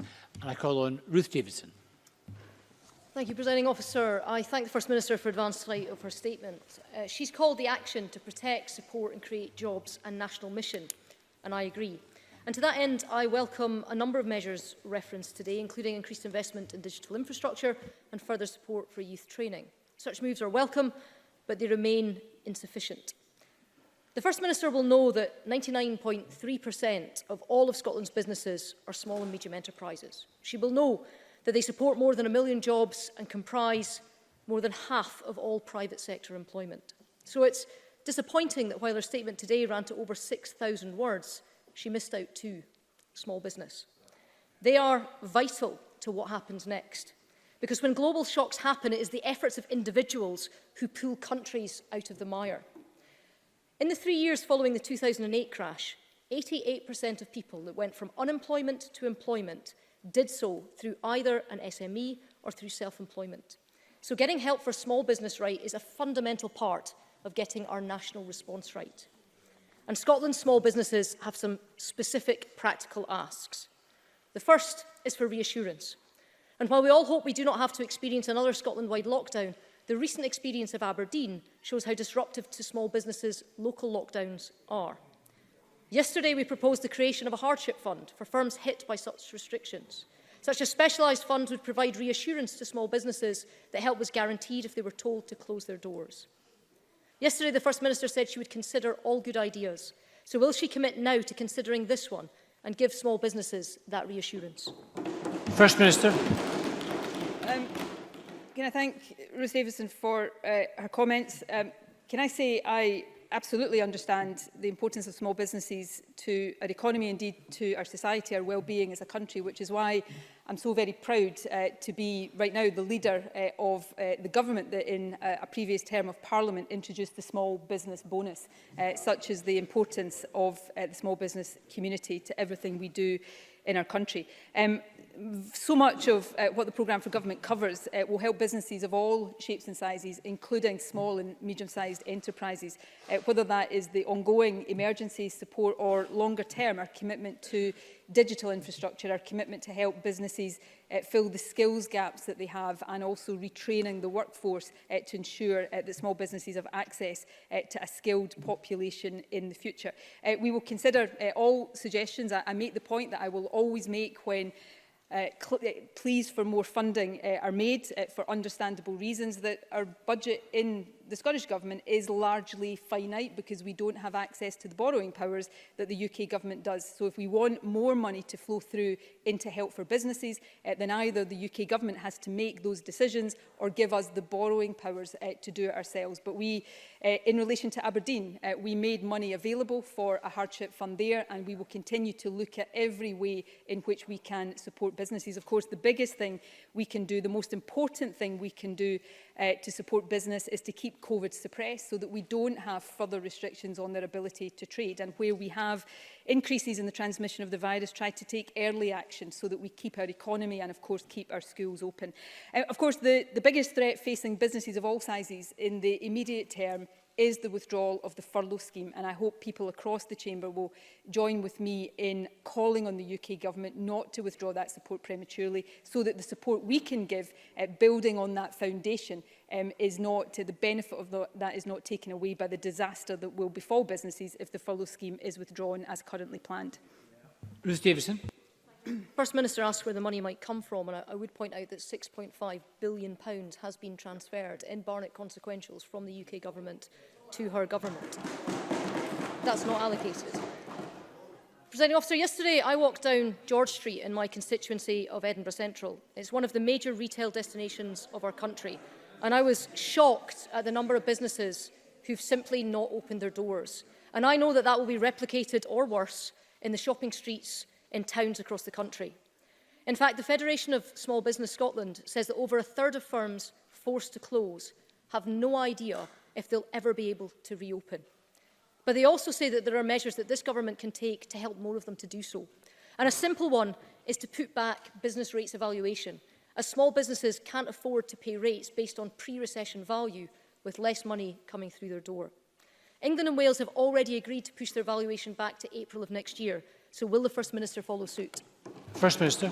Yes, that is under consideration. I think the Finance Secretary will shortly make clear our intentions on the next revaluation date. Unlike, I understand, England and Wales, we're also looking at the tone date to ensure that there is as small a gap between that and the revaluation as possible, because we understand the importance of that to businesses, but I'll let the Finance Secretary set out the details of that when she is ready to do so. Can I say, and I hope this will be taken in the spirit it's intended. We have a budgetary process every year which all parties have the opportunity to contribute to. Some take that opportunity, some don't. This year is different. We have to constantly look on an ongoing basis how the money we have at our disposal is allocated to help businesses like the ones Ruth Davidson is talking about. But no party should come to this chamber and make the claim that we have large reserves of money unallocated within our budget. So the sums that Ruth Davidson talked about, that is money that is allocated right now, helping our public services, helping businesses and supporting a range of priorities and initiatives across the country. So unless Ruth Davidson or others are going to argue for the increased borrowing powers or argue for other sources of revenue, then if you want us to spend money on one priority, you have to be prepared to say also where we should take that money from. And I will listen to suggestions that are made, as we have tried to respond to suggestions throughout this crisis so far. Ruth Davidson. I'm coming to the First Minister with practical and constructive measures advanced and supported by Scotland's largest business membership organisations. And she asked me for the envelope, and I told her it. Now, as the First Minister will know, many small businesses have needed to adapt their premises in order to meet the new social distancing and other public health guidelines that have been put in operation. And if they hadn't, they would not have been allowed to reopen or trade again. But now they fear they're going to be hit twice over. Once to foot the bill for those adaptations, and again if the adaptations that they have made lead to higher property valuations, which decide how much they then go on and pay in rates. Now, it would be a travesty if Scotland's small businesses, already hammered by months of enforced closure and a continuing lack of footfall, were to be further penalised through their rates bills just for doing the right thing. So will the First Minister give them a categorical assurance today that she will take the steps necessary to protect them from higher rates bills caused by public health adaptations? First Minister. I think if Ruth Davidson had listened carefully to the first part of my last answer, she would probably have heard the direction of travel in terms of the date of revaluation, because one of the reasons for looking to potentially delay revaluation is that because of the the fall-off in business activity and also the other factors that businesses have been dealing with. I don't want businesses to be hit, having already been hit by COVID and the changes that have been necessitated by that being hit unfairly in addition to that. So we will take those steps in the way that we consider best designed to protect businesses from the kind of effect that is being pointed out. I think it is right and proper for the Finance Secretary to do that work in detail and to announce it properly to this Parliament. But I think anybody listening to me right now would get a fairly clear hint of the direction of travel. Ruth Davison. Thank you. Now, one of the best and biggest ways to help people back into work is to sort out childcare. And I think it was sadly typical of this government today that their commitment to childcare is delayed, but their commitment to a referendum bill is front and centre. Now, the First Minister paused her pledge of 1,140 hours of free nursery care in July due to a shutdown of building sites adding the extra provision. But extending nursery buildings was not the only problem. According to Audit Scotland in March, these nurseries were still behind in recruiting staff, with thousands of places unfilled. So while the First Minister says she'll update working parents in December about when they can expect to see 1,140 hours finally delivered, can she commit today to using this pause to recruit and support enough nursery nurses through training to actually make it happen? First Minister. Of course, Ruth Davison may be interested to know or to learn that there are many local authorities right now already delivering 1,140 hours. I saw today, I think, if I read this correctly, Shetland making that announcement today. There have been others over the last period. So the commitment to that policy is well on track. The Audit Scotland report back in March, of course, before COVID, outlined the challenges with a project of this scale and ambition. And remember, it's a project of scale and ambition that no other government across the rest of the UK has committed to. Absolutely. So yes, there are challenges. That programme was on track. It will be completed. Many councils are already delivering it, and those that are having to get back on track will set out their revised plans as soon as possible. And this will be one of the flagship commitments and the flagship achievements of this term of Parliament. And when it happens in full, I look forward to Ruth Davidson congratulating the government and local authorities on that achievement. Richard Leonard. Presiding Officer, can I thank the First Minister for advance sight of her statement, and can I share her concern that this public health crisis remains a major risk. It is a matter of concern and must continue to be our top priority above all others. There are many aspects of today's programme which I welcome. We have long advocated the case for a Scottish Jobs Guarantee Scheme. We hope, when the implementation plan is announced tomorrow, that it is based on the real living wage.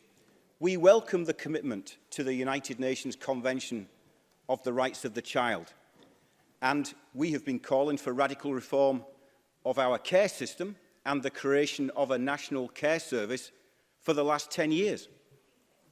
At the weekend, the First Minister said of this year's programme for government, and I quote her, "We have an opportunity not simply to go back to how things were, but to address many of the deep-seated challenges our country faces." I wholeheartedly agree.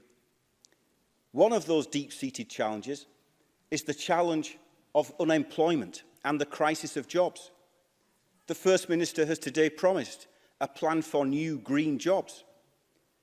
But we have heard these promises before, repeatedly.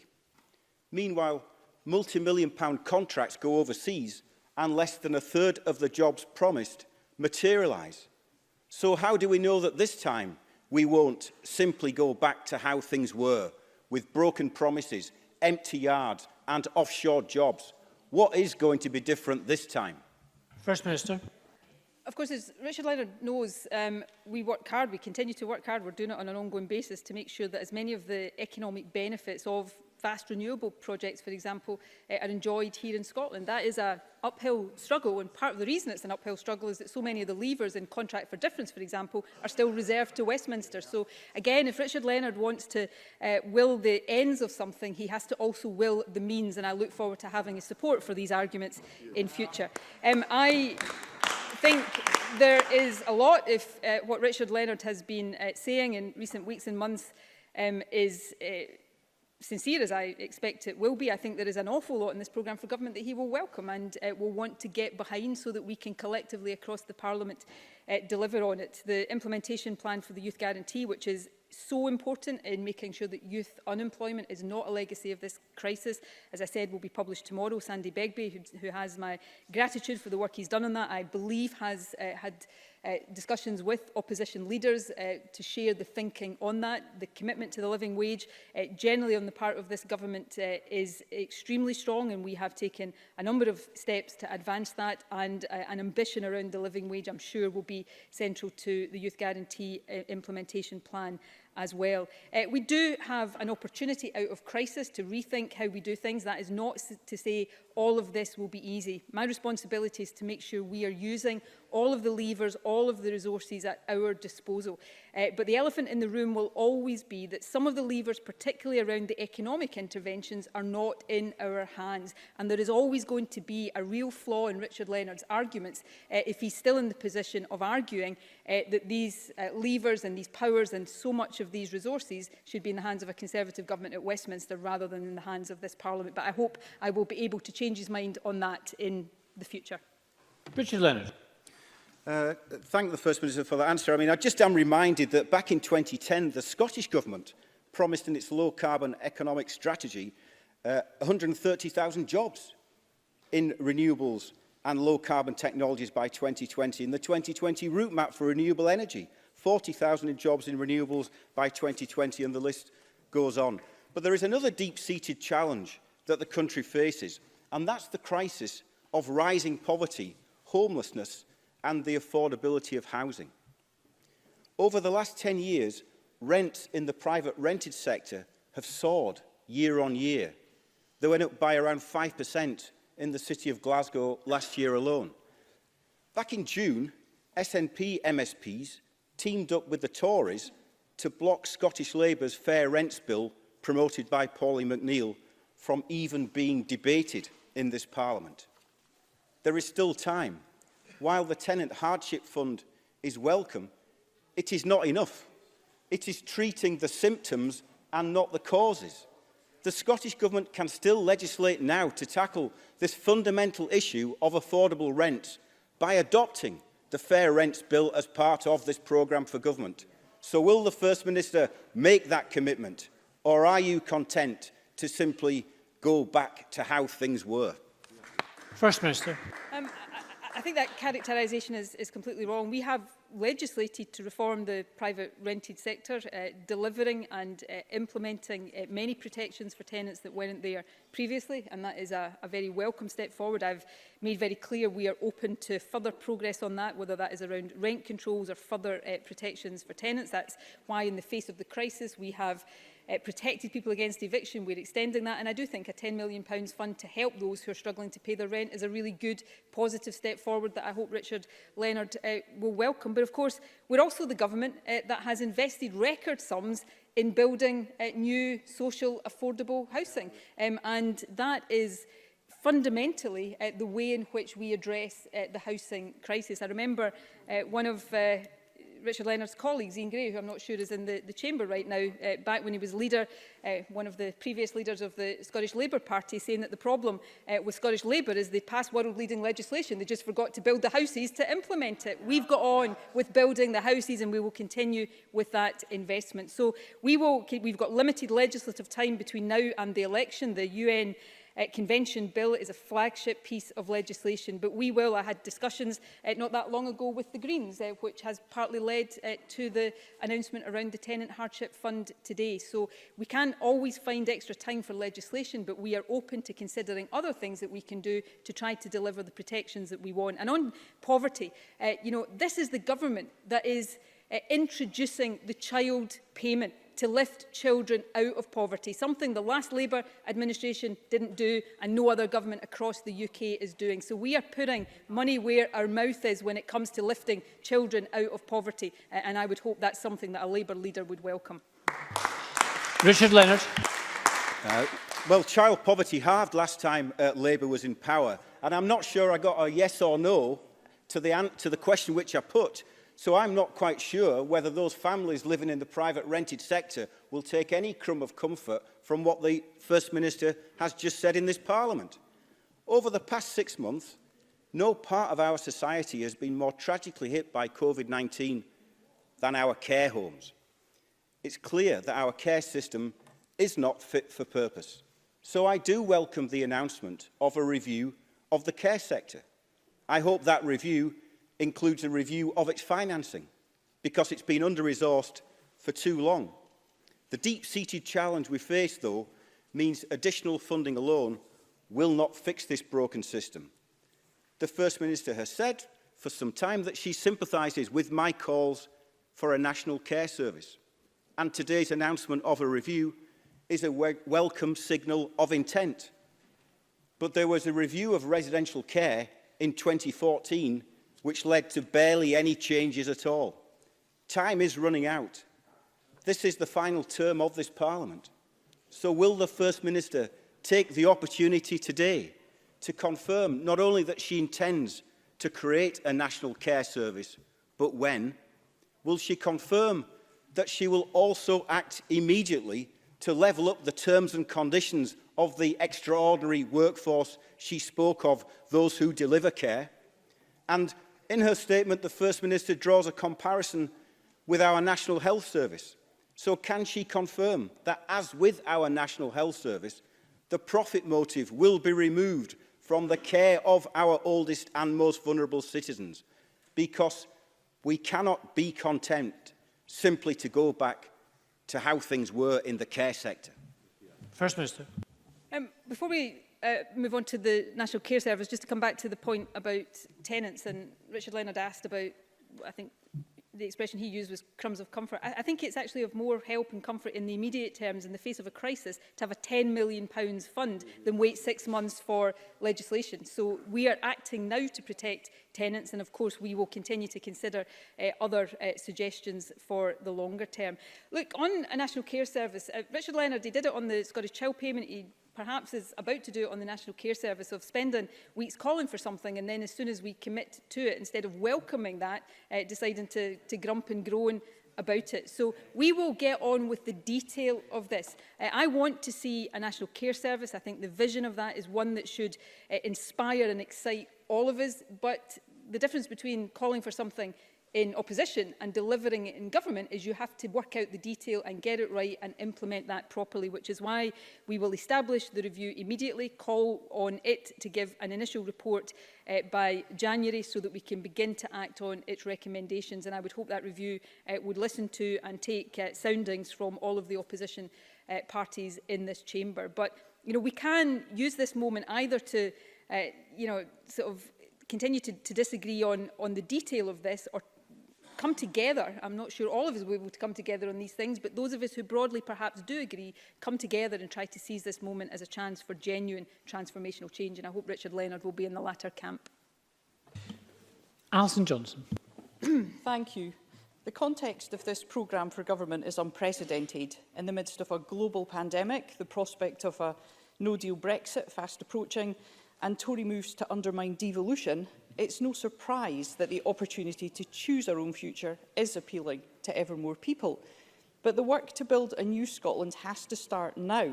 There is much to welcome in this programme for government, not least the youth guarantee and a recognition of the need for a national care service.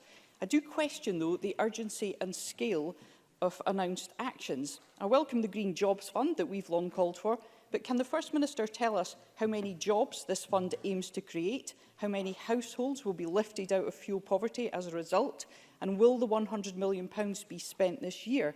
And I warmly welcome the establishment of a transition board for Grangemouth, but will a similar board be established for the communities around the Mossmorran gas plant, the Hunterston nuclear plant, and wherever we seek to support communities in the long overdue just transition to a greener Scotland?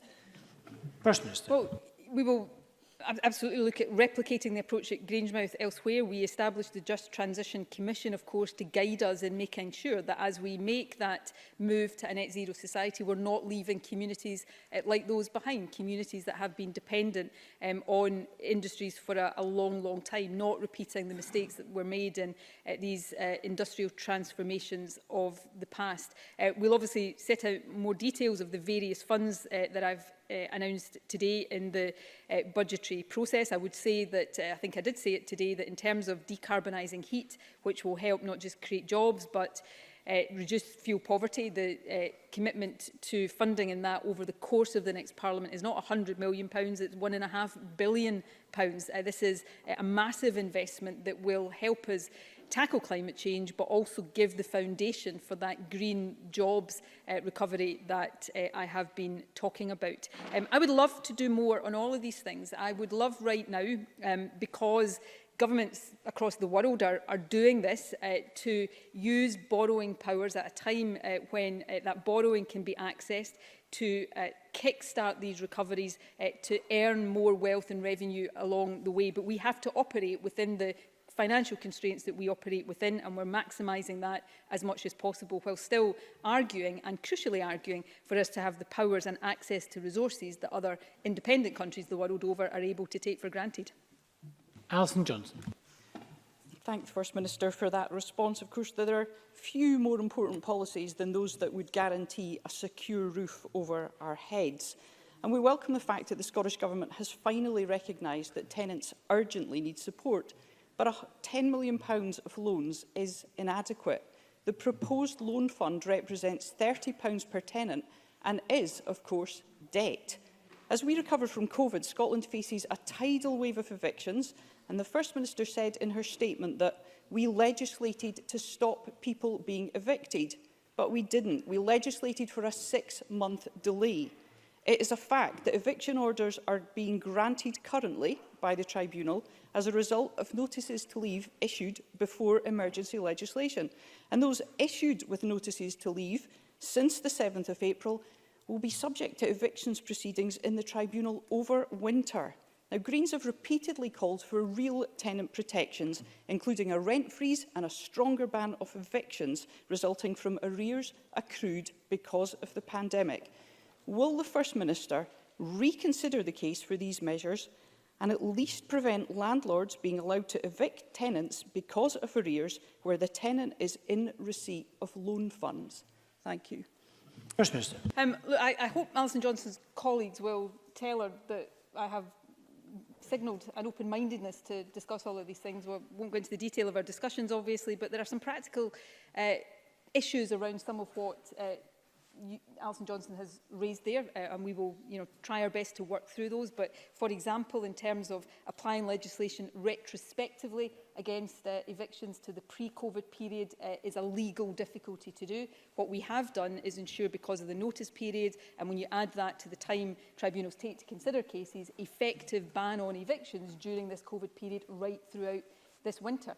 We've also listened very carefully to our colleagues here around the Tenant Hardship Fund, recognised that there is a need to help people with short-term financial difficulties because of COVID. And again, this was a specific request of her colleagues. I was asked to look at the Welsh Government scheme. We've done that, and we've come forward with the proposal today. I've also undertaken to consider how we make people who would benefit from the current legislative protections more aware of those protections, because people right now may not know that if they challenge an eviction notice, then they have that protection over the winter period. So I can't stand here and say that every single ask that has been made of me is deliverable, practically or financially. But I am absolutely determined, as I think we've demonstrated today, to listen to good ideas and where we can, as we've done through the Hardship Fund today, respond to that positively. And that's the spirit that I would hope we can have these discussions in on housing, on homelessness, and indeed on every other aspect of the programme.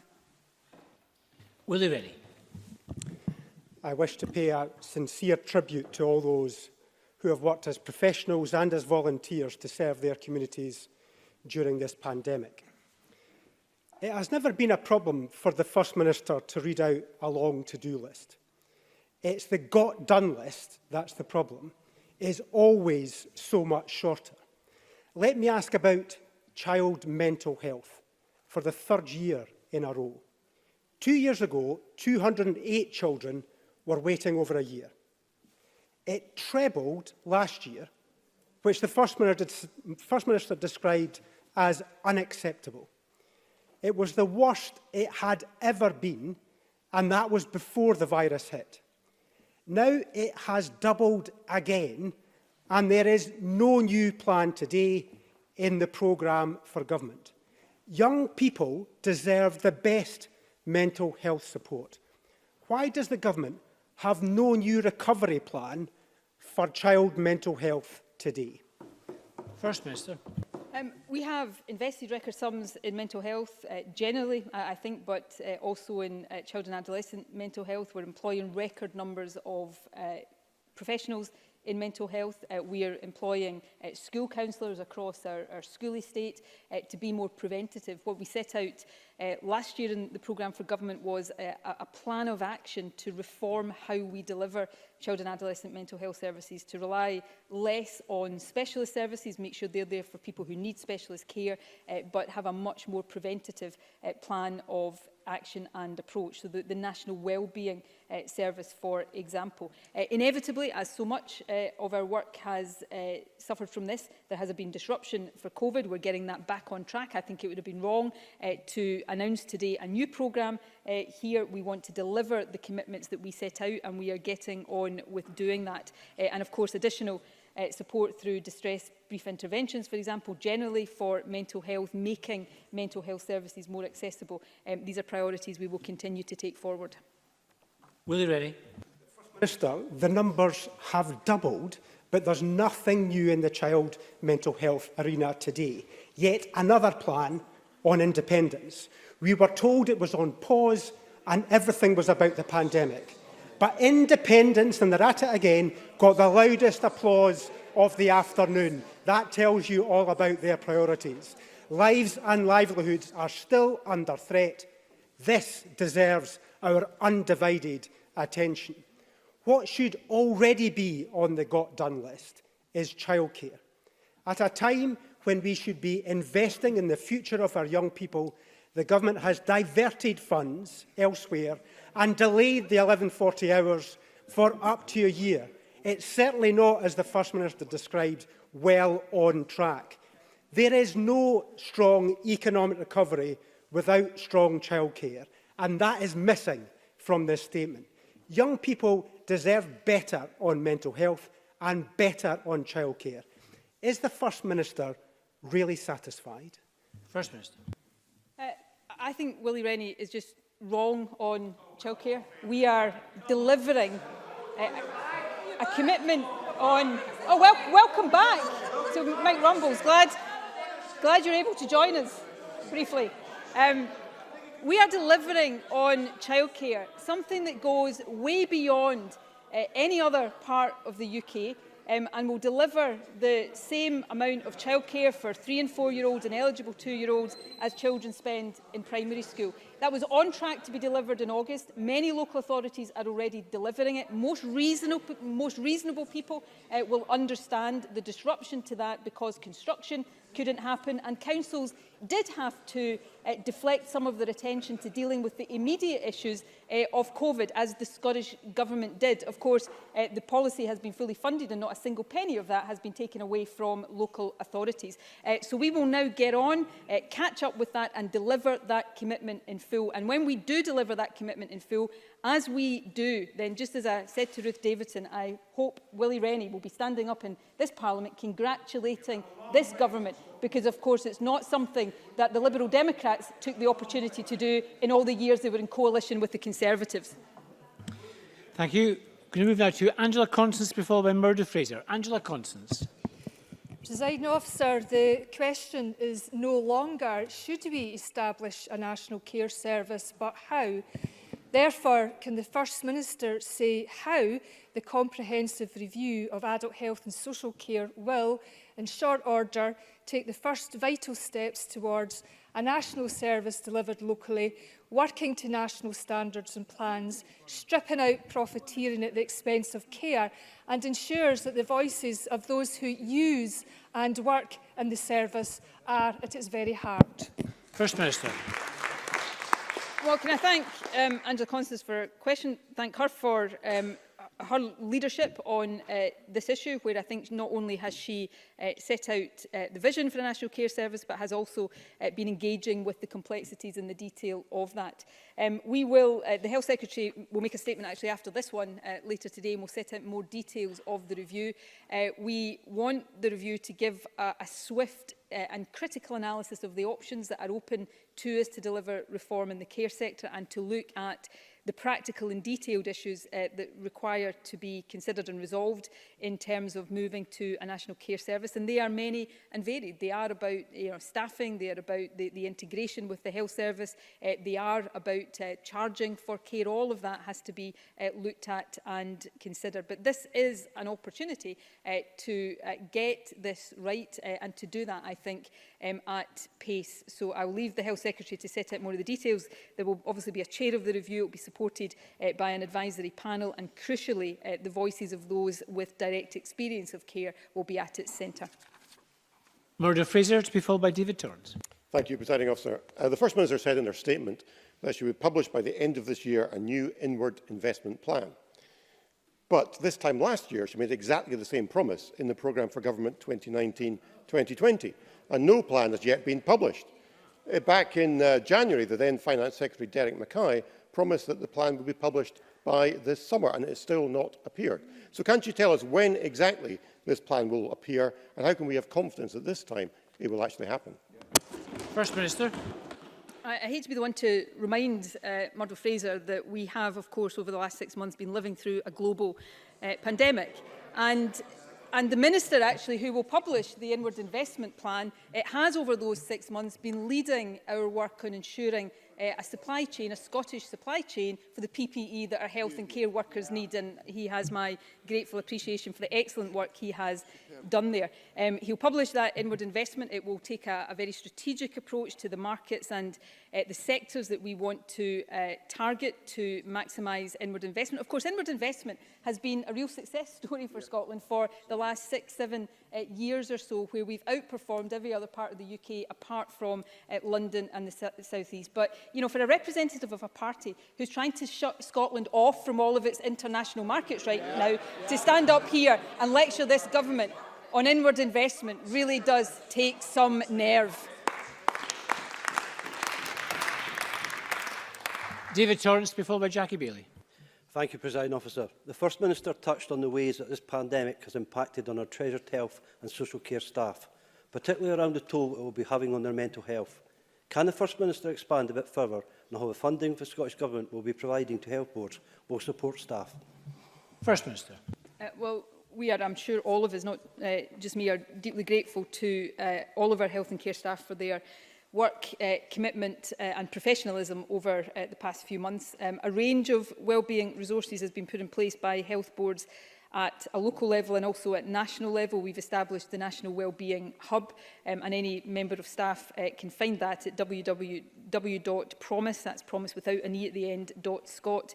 The Programme for Government sets out the commitment to establish a mental health network to enhance existing mental health care provision, which will include additional funding to health boards to enhance their capacity to provide psychological interventions to those whose mental health has been severely affected. And as I said earlier, we will establish a workforce specialist service to provide confidential assessment and treatment for mental ill health for those who need that. Jackie Bailey, to be followed by Gillian Martin. I'm genuinely astonished that the First Minister is spending any of her time in the remaining days of this Parliament on an independence referendum when the priorities of this Parliament and the priorities of the country are focused on the NHS and economic recovery. So let me focus on economic recovery, because the Infrastructure Investment Plan and Capital Spending Review were due to be published last year to create the conditions for a fairer and greener economy. Unfortunately, that didn't happen. We all agree that infrastructure investment is critical to economic recovery. So let me ask the First Minister, how much of the capital investment limit of £4.7 billion this year will be spent in year? whether there are opportunities to accelerate this, and why is the capital spending review delayed to later in the year when it should sit alongside and inform the infrastructure investment plan? First Minister. Well, we will maximise all of the resources at our disposal, and we will accelerate funding where we can, and the Finance Secretary will keep Parliament updated on that. See, this is a flaw in Labour's argument. They rightly and understandably want us to do things always at our own hand, but we are dependent on financial decisions, budgetary decisions being taken at Westminster in order to know what our funding envelope is. We had a budget at UK level that was delayed last year, which had implications for our budget, and we don't yet know when those decisions will be taken by the UK government this year. That is the statement of fact, and if Labour don't want it to be like that, then I suspect they should be arguing along with us for us to have full economic and financial powers here in this Parliament. But we will set out all of that when we have the visibility of the funding that we have available to us. And, you know, that is why, one of the many reasons why I do want us to stop as a country being always at the mercy of Westminster governments, and as is the case right now, a Conservative Westminster government that doesn't have our interests at heart. And I will argue that case. I will argue that case proudly, and I think it is one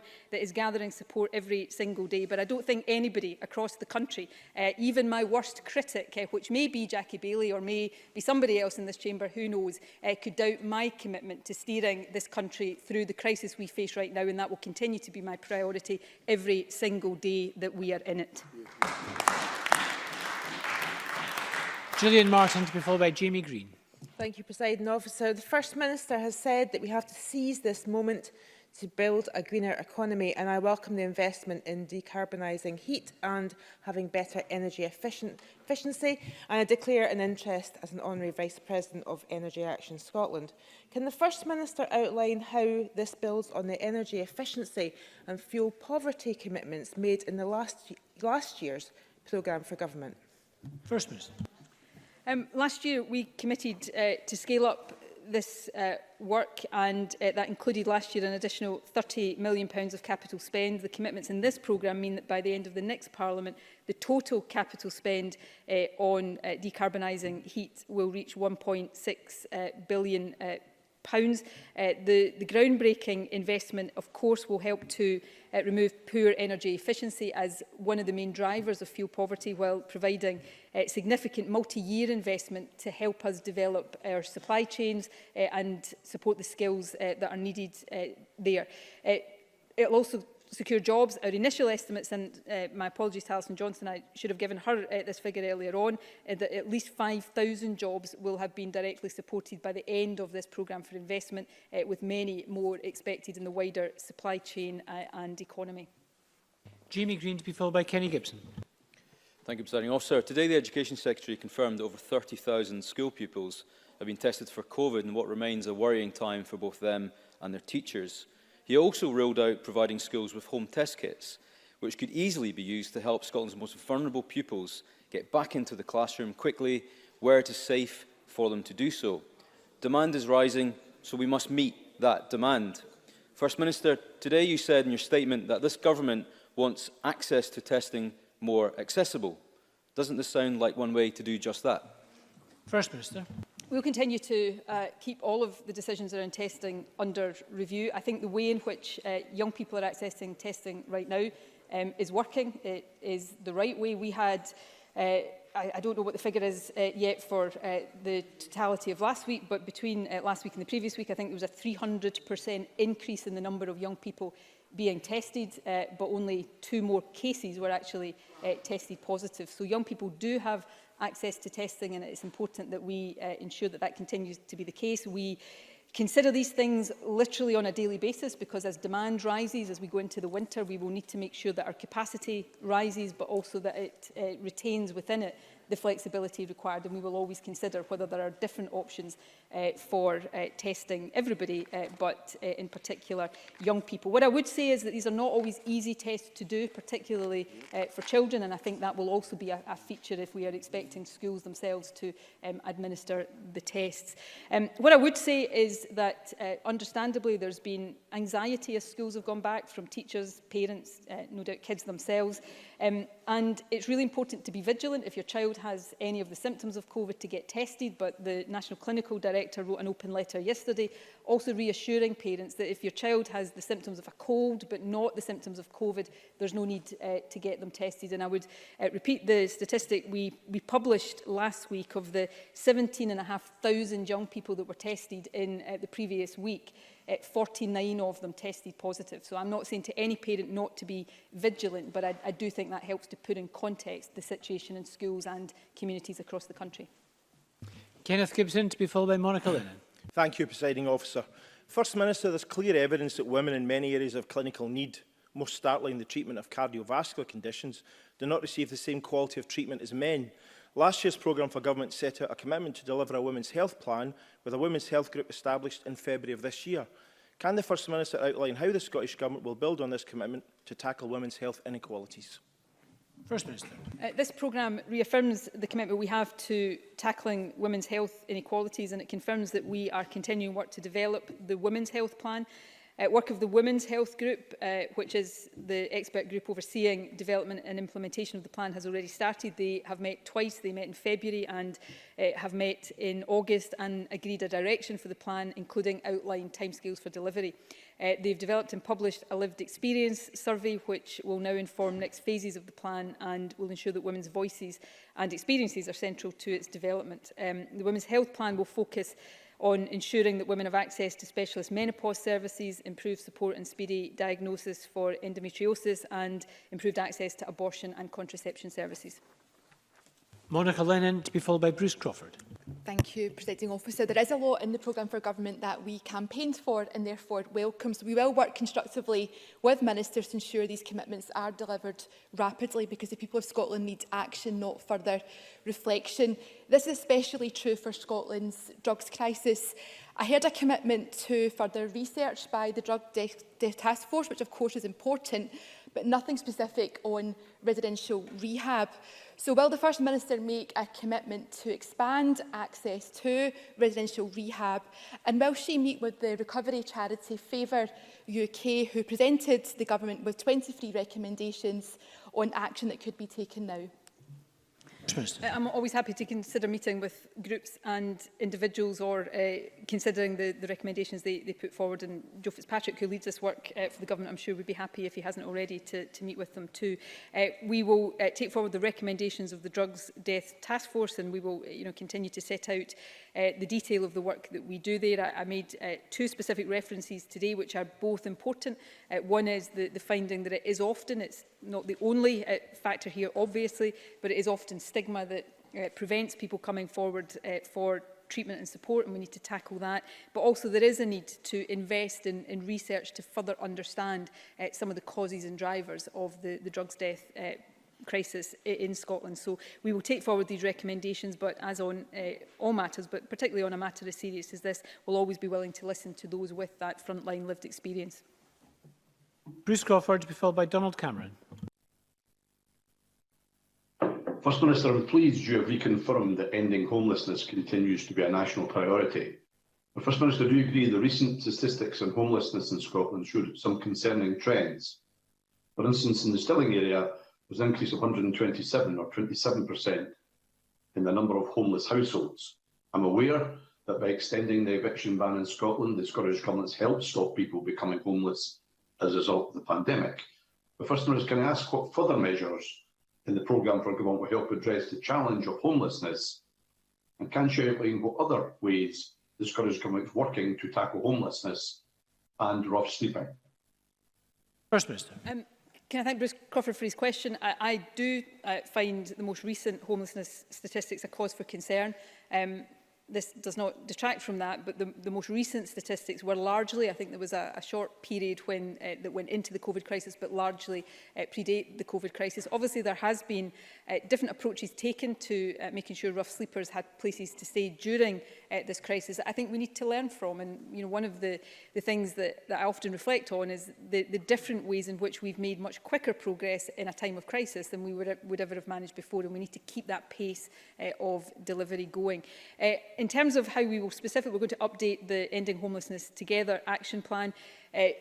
We also intend to massively scale up Housing First from the initial Pathfinder areas that has been working in. We are currently funding, I think, a 6-month pilot of homeless people who are living in hotel accommodation in Edinburgh, who had previously been rough sleeping, and the work there is to get them into settled accommodation in the private rented sector, and that pilot project is intended now to inform the development of an all-Scotland plan to do that. So there's lots of challenges here, but also lots of very good work to try to make sure that we really systematically deal with the causes of rough sleeping and homelessness and end it, which should continue to be our national priority. Of course, we want to stop people becoming homeless in the first place, which is why some of the work we've done around evictions and the fund that I've announced today also is important in that regard.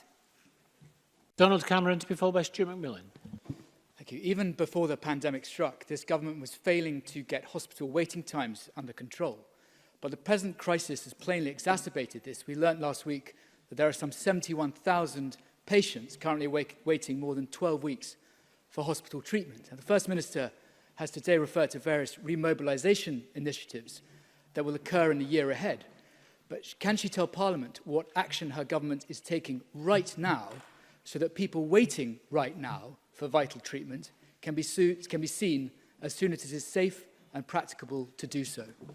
First Minister. That is what the remobilisation work is all about, making sure that health boards are bringing services back on stream. They're in some respects having to do that differently. In accident emergency services, for example, the need for physical distancing changes the way in which these services are delivered. We have always been very clear with health boards. They should be continuing to, right through the crisis, have been continuing to see people with a need for urgent treatment, and at many points during the crisis, the Chief Medical Officer and others were very explicit that people should be coming forward for treatment. There is now a process underway to deal with backlogs and restore procedures in a way that has clinical prioritisation absolutely at its heart, where people who are most in need of treatment most quickly get that priority. This is going to take some time, and in parallel to that, of course, we need to continue the work that was underway before COVID to build up capacity. The National Elective Centre programme is an important part of that, but so too is the expansion of digital access, the Near Me consultation. It's not the whole solution, but it does in some respects transform the way patients are able to access the health service. So this work will be extremely important in the weeks ahead as well as the months ahead. Of course, it all has to be done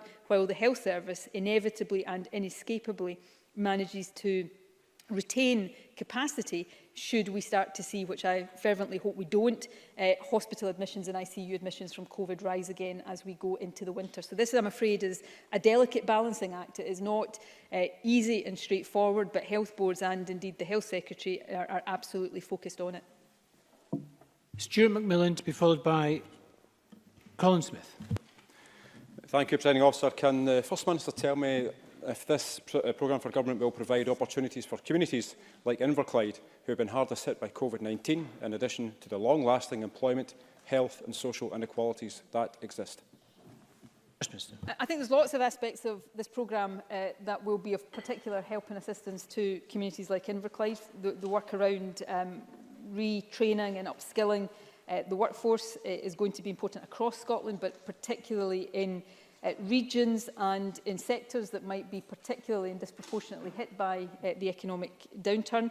And I think the other part of the programme I would point to is the work around place-making. We have been really powerfully reminded because of this crisis, when we were all confined to homes and local neighbourhoods, of how important the quality of the places we stay is. So the funding I announced today, backed by the work we intend to do around 20-minute neighbourhoods, town centre regeneration, all of that is really important, I think, for many communities across the country, but I think will have particular relevance to communities that the member represents. Of course, so too is all of the work around social security provision to make sure that we continue to focus on lifting families out of poverty.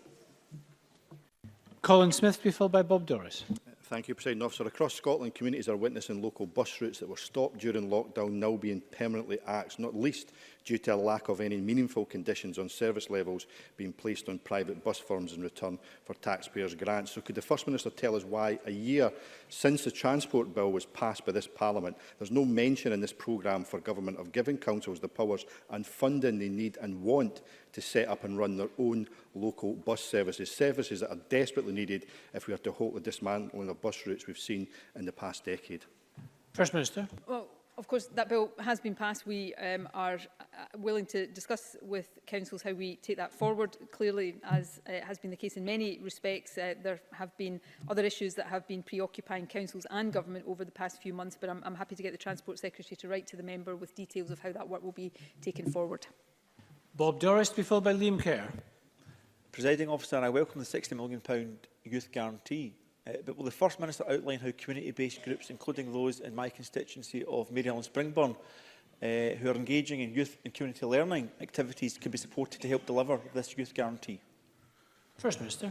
Well, as I said earlier on, the Economy Secretary will set out more details of the Youth Guarantee tomorrow, but it is going to take a collective effort on the part of government, local authorities, employers, indeed community organisations as well. The community learning sector will be really important. It has shown a significant level of flexibility and resilience, indeed innovation over the pandemic, and they'll be central to all of the work we do to guarantee opportunities for young people. And we want to ensure that community learning and development plays a role in not just the youth guarantee but civic and economic recovery overall. In addition to the youth guarantee, it's worth pointing out that we're also investing £3 million in a youth work and education recovery fund that will focus on ensuring that young people have the wider support that they need to build a positive future.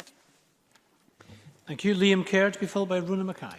Presiding Officer, the First Minister said in her statement that freedom of speech and expression is fundamental in any democracy. The hate crime bill has been criticised by, amongst others, the Law Society of Scotland, the Scottish Police Federation and several cultural figures as a threat to freedom of speech. So will the First Minister listen to these criticisms and withdraw and rethink the hate crime bill, which so many have spoken out against? First Minister. The member's been in this Parliament for long enough, I would hope, to know how the legislative process works. And, you know, I said today, and I deliberately said it today, because I know there have been concerns raised about this bill, and I think it is important that we listen to those concerns. I answered a question about this in First Minister's questions last week. The concept of offences about stirring up hatred are not new in Scots law. They've existed for racial offences for quite some time. So there are really good reasons, and it was actually one of the member's own colleagues last week that rightly raised the issue of disability hate crime. There's really good reasons why we need to make sure we've got laws in this country that are capable of tackling hate crime, because it is pernicious and horrible, and we should have zero tolerance to it. But we've got to do that in a way that respects and protects people's legitimate freedom of speech and expression. And as with so many really important things we do in society, these are not always straightforward things. They involve striking balances, and they involve getting into the real detail of how we get this right. So we're at the start of a legislative process, and I think the right thing to do is to listen to concerns, to go through the committee scrutiny process, and if there are amendments we need to make to reassure people who have legitimate concerns, we certainly give an undertaking to do that. But I wanted specifically to mention it today just to give an indication to people that we hear these concerns and we want to navigate a way through this bill that does what we want to do around hate crime, but doesn't leave people thinking that their legitimate right to freedom of speech has been compromised. Rhoda Mackay, to be followed by Claudia Beamish. Thank you, Presiding Officer. While the pandemic has been difficult for all of us in many ways, for some it has led to unimaginable consequences, and we've sadly seen increased levels of domestic abuse and gender-based violence. What's the Scottish Government doing to tackle violence against women and girls? First Minister. Right since the start of this crisis, and particularly since the start of lockdown, when we were asking people effectively to stay in their own homes, I and many others have been deeply concerned about the greater risks that people who are victims of domestic abuse, which in the main is women and children, although obviously not exclusively, the increased risk that they would be facing. I know Police Scotland continues to prioritise domestic abuse cases, and we're focused, and we have been focused all along, in ensuring that frontline services can continue to offer support. Back in March, we gave additional funding to Women's Aid and other frontline services, and implementing the Equally Safe strategy to prevent violence against women and girls remains a priority within this programme. And of course, as I indicated earlier on, we'll bring forward legislation on domestic abuse protection orders. My message to those suffering domestic abuse, and it should be the message that comes from all of us, is you're not on your own. There is help out there, and you should not hesitate to come forward and get help. Claudia Beamish to be followed by Maurice Golden. Thank you, Presiding Officer. The First Minister commits her government to a green jobs focus, which Scottish Labour has long argued for. This includes £60 million to support the industrial and manufacturing sector's transition to net zero. In view of there not being a circular economy bill in the programme for government, can the First Minister explain to the Chamber how the Scottish Government, working with trade unions, businesses and education providers, will ensure relevant skills and job opportunities will be justly created in both design and remanufacturing, and how there will be relevant conditionality in investment and procurement on this issue? First Minister. Well, all of that is built into the approach that we take to all of these things. It's encapsulated in the Just Transition Commission, which of course has trade union voices. We consult trade unions widely and rightly about all manner of things that relate to jobs and fair work, and we'll continue to try to make sure that justice is at the heart of every aspect of the transition to net zero. We also, of course, put huge emphasis, and rightly increasing emphasis, on our fair work agenda, making sure that where appropriate there is, as the member referred to, conditionality on government support, and that support only being available if they then do the right things in terms of their workforce. So we continue to make sure that the voice of trade unions is heard very loudly and clearly. I meet myself twice a year with the STUC and member trade unions to make sure that all of these issues on an ongoing basis are absolutely embedded in our approach. Thank you. Maurice Golden to be followed by Sarah Boyack. Thank you, Presiding Officer. The First Minister has made much of the benefits of digital technology. I wholeheartedly agree.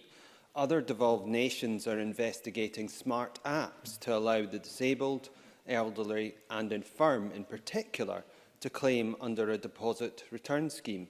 The Scottish Government have ruled this out. Why? First Minister. I am very happy to get the Environment Secretary to give a detailed answer to that, because I'm not, unfortunately, able to do it right now. Digital is a core part of how we all live our lives. What I would say to Maurice Golden, my apologies for not knowing the exact detail of that, is if we have decided not to do something, it will not simply be a case of setting our face against it. There will undoubtedly be reasons why we have reached that conclusion, and I'll ask, as I say, the Environment Secretary to set that out in more detail. But increasingly, across all of our programmes, making sure that the ability to access them digitally and as easily as possible is critical. So I'll make sure that more detailed response comes as quickly as possible. Sarah Boyack to be followed by Neil Findlay. Thank you, Presiding Officer. Can the First Minister confirm that the new £275 million investment for town centres and active travel investment will be passed to local authorities so they can deliver on the ambitions she has for the 20-minute neighbourhoods and the transformation our communities and town centres desperately need, given the impact of COVID? And can she confirm whether the £500 million investment in active travel represents an increase on current spending? First Minister. On the precise detail of the funding over current spending, I'll come back in writing to Sarah Boyack just to make sure the information I give her is absolutely accurate. On the question about will it go to local authorities are central to this. We have discussions in the normal course of events with COSLA and with local authorities about the specific allocations. But in terms of active travel, in terms of community regeneration, we can't do that without local authorities. So in one way, shape or form, this is money that will be spent in local communities, and I am fairly sure that a significant chunk of it will be guided in that way by local authorities. But that will all be part of the budgetary discussions we have with local authorities on an ongoing basis. And Neil Findlay. Can I welcome the Government's commitment to appoint a patient safety commissioner? Social care owners and trade unions have asked the Government to introduce national collective bargaining for many years now. The only barrier to that appears to be the Government, who have been reluctant to go down that route. This doesn't need to wait for another review. So will the First Minister agree to bring trade unions and the social care owners together and to now, right now, begin implementing sectoral bargaining in that area? First Minister. I'm not going to give an absolute guarantee on that right now, but I will take that away and come back with a more considered answer. I am a very strong advocate of collective bargaining. We, through our performance framework, have targets of increasing collective bargaining in our economy. The Fair Work Commission, of course, has looked particularly at the social care sector, but I will have discussions with colleagues and indeed with trade unions and consider whether that is something we can and should move on a much quicker timescale than the review that I've set out today.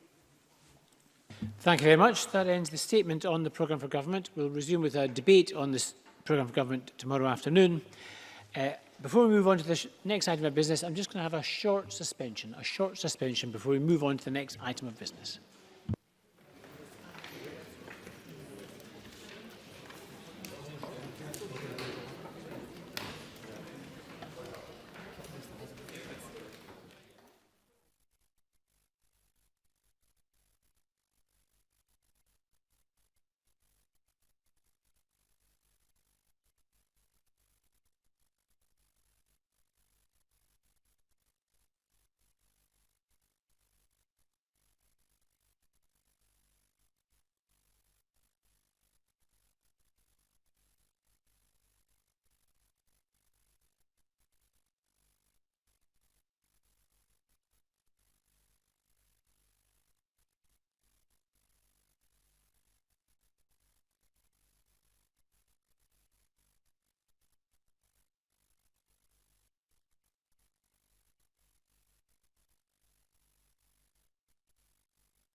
Thank you. Next item of business is a statement by Jean Freeman on care homes. The Cabinet Secretary will take questions at the end of her statement, and so there should be no interventions or interruptions. And I call on the Cabinet Secretary. Jean Freeman, please. Thank you. Thank you very much, Presiding Officer. I want to touch on a number of issues with respect to care homes and say a bit more on the commitment that the First Minister has outlined with respect to programme for government. We have discussed and debated the situation in our care homes over the months of the COVID pandemic many times, and rightly so. From the outset of the COVID-19 update statements to Parliament from the First Minister and from me, we set out the plan we were putting in place to prepare our NHS in the face of the evidence at that time of significant hospitalisation and intensive care demand. We set out our intention, amongst other work underway and at pace, to ask health and social care partnerships to focus on reducing the level of delayed discharge, a long ambition of this and previous governments. Over the weeks and months since then, we have updated the initial guidance to care homes, strengthened the primary care support and increased testing. But there have been many deaths in our care homes, and it is right that we and this Parliament use accurate data and analysis to look at the decisions taken and the actions that followed, to see, with the increased knowledge we have now, what more could be done, not only for the rightful purpose of scrutiny, but critically to aid our planning for the weeks and months ahead. The loss of a loved one is a weight that stays with any one of us for the rest of our lives. It is a loss that is made heavier if we've not been able to be beside our loved one in the final hours.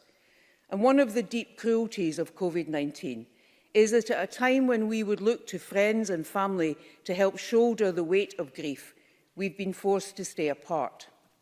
The weight of the loss of so many of our fellow citizens to this brutal virus will never leave me, and I know many others. As I set out last month, I have commissioned Public Health Scotland to report on discharges from hospital to care homes and what the COVID-19 status was for those who were discharged at the time of their discharge. This should also include information on the outcomes experienced by those patients, and this work should be ready to be published by the end of this month. As I set out in this Parliament in March and April, we gave a clear goal of reducing delayed discharges, and as we have considered many times, the guidance made clear that any such discharges should continue to be subject to clinical risk assessment. The UK Coronavirus Act 2020 allows local authorities to undertake partial needs assessments by dispensing with particular social care assessment duties, but only where it would not be practical to do so or where to do so would cause unnecessary delay in providing community care services to any person. The powers are designed to allow local authorities to provide urgent care without delay, protecting the lives of those who are most vulnerable, whilst also ensuring safeguards are in place. I gave evidence to the Health and Sport Committee on the legislative consent motion on the 24th of March, and the regulations came into force on the 5th of April. These powers have not been widely used in Scotland. In the monitoring periods to the 2nd of July, 7 out of 32 local authorities have used the powers in the specific type of circumstances I have described. In recent days, we've seen reports of delays in the care home testing carried out through the UK Government's testing portal. There have been issues, as members of the Chamber are aware, with the UK's 3 Lighthouse Lab network, and we are in daily contact with the Department of Health and Social Care to address these and ensure we can continue to access the capacity we need, at the same time as we continue the work to bring more NHS Scotland processing capacity on stream to increase resilience and mitigate any issues with the UK's portal. These recent challenges have seen some test results delayed, but having looked in detail, I'm pleased to advise the Chamber that these delays have not been as extensive as recent reporting suggests.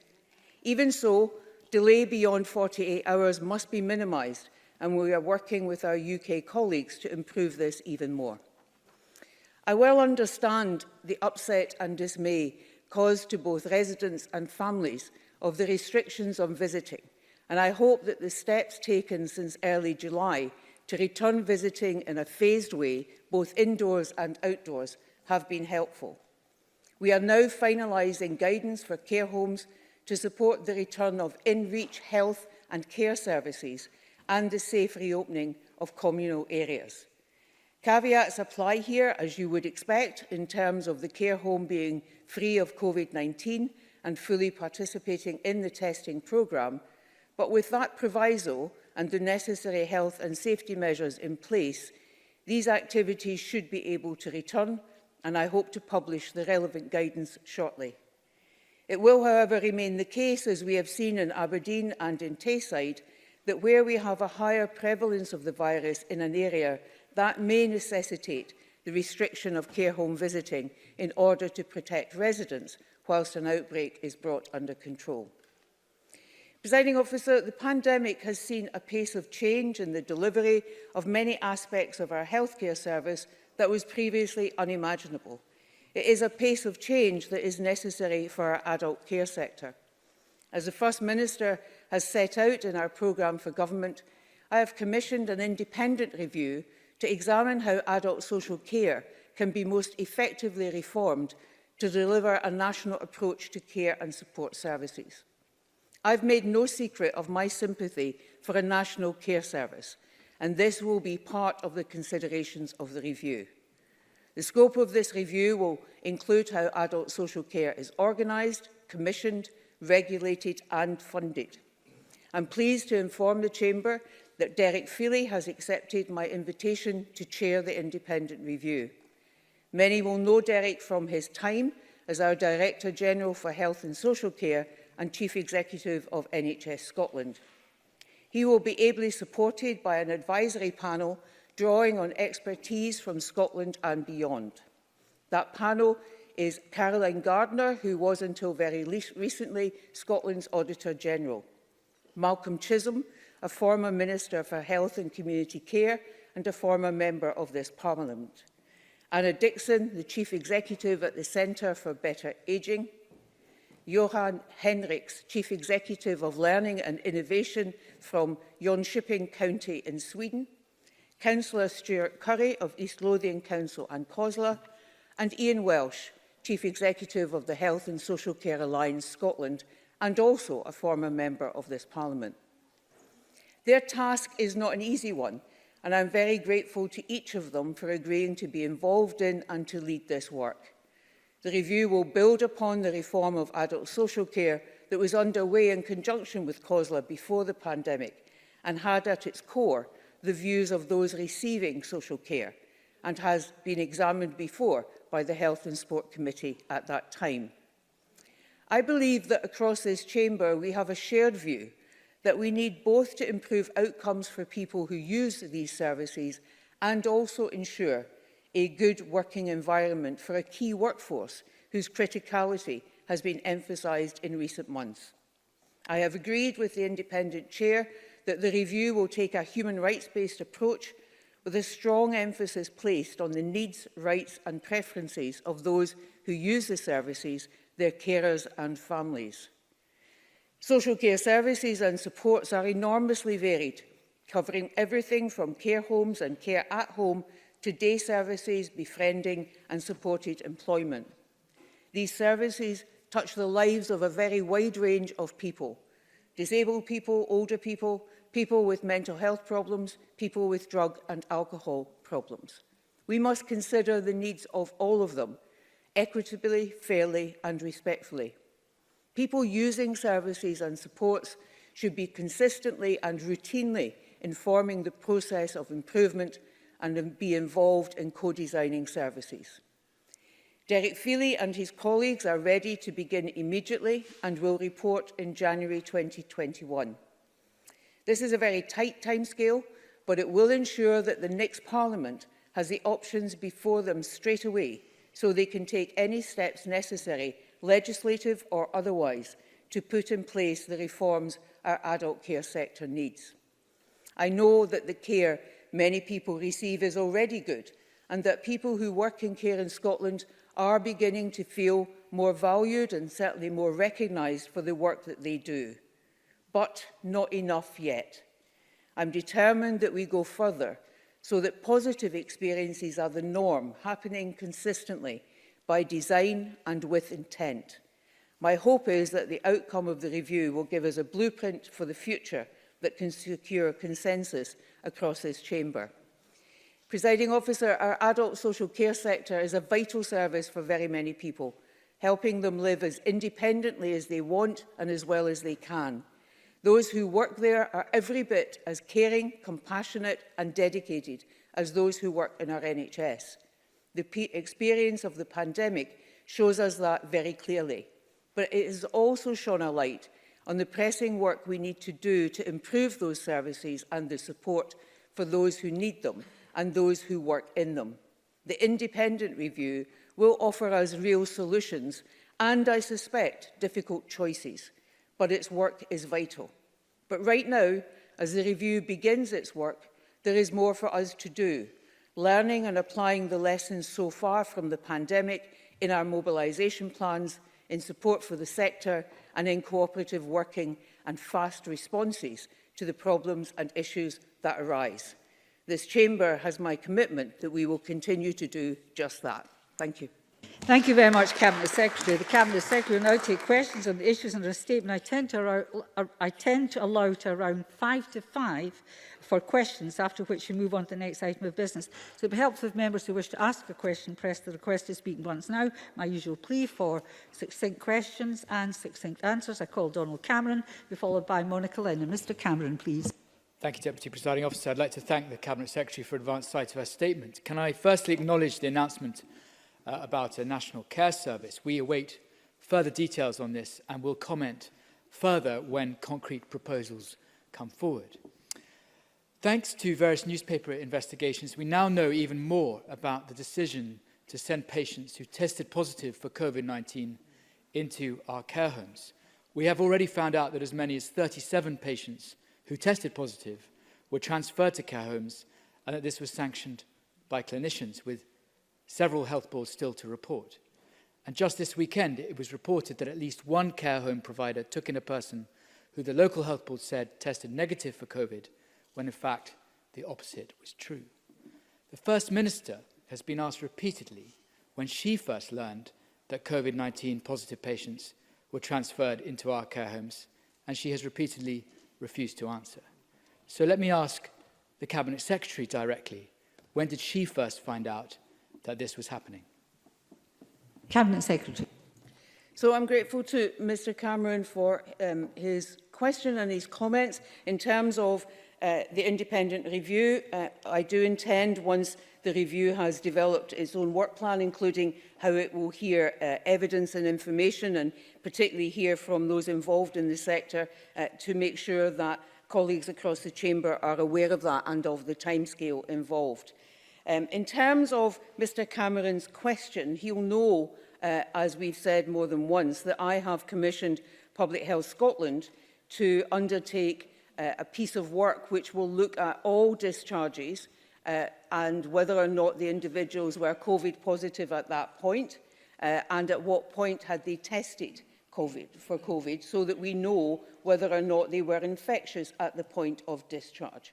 As we worked through the work in terms of care homes, we became concerned that we may be seeing some individuals, because of the fact that you can become COVID even after you have tested negative, that some individuals may be in that situation. And we became increasingly concerned about the numbers of cases in care homes.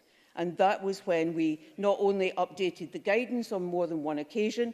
Testing, of course, is one of the elements that you introduce in order to prevent infection spreading, but one of the critical elements is isolation and proper infection prevention and control in the situation. That was in the guidance from the 13th of March onwards.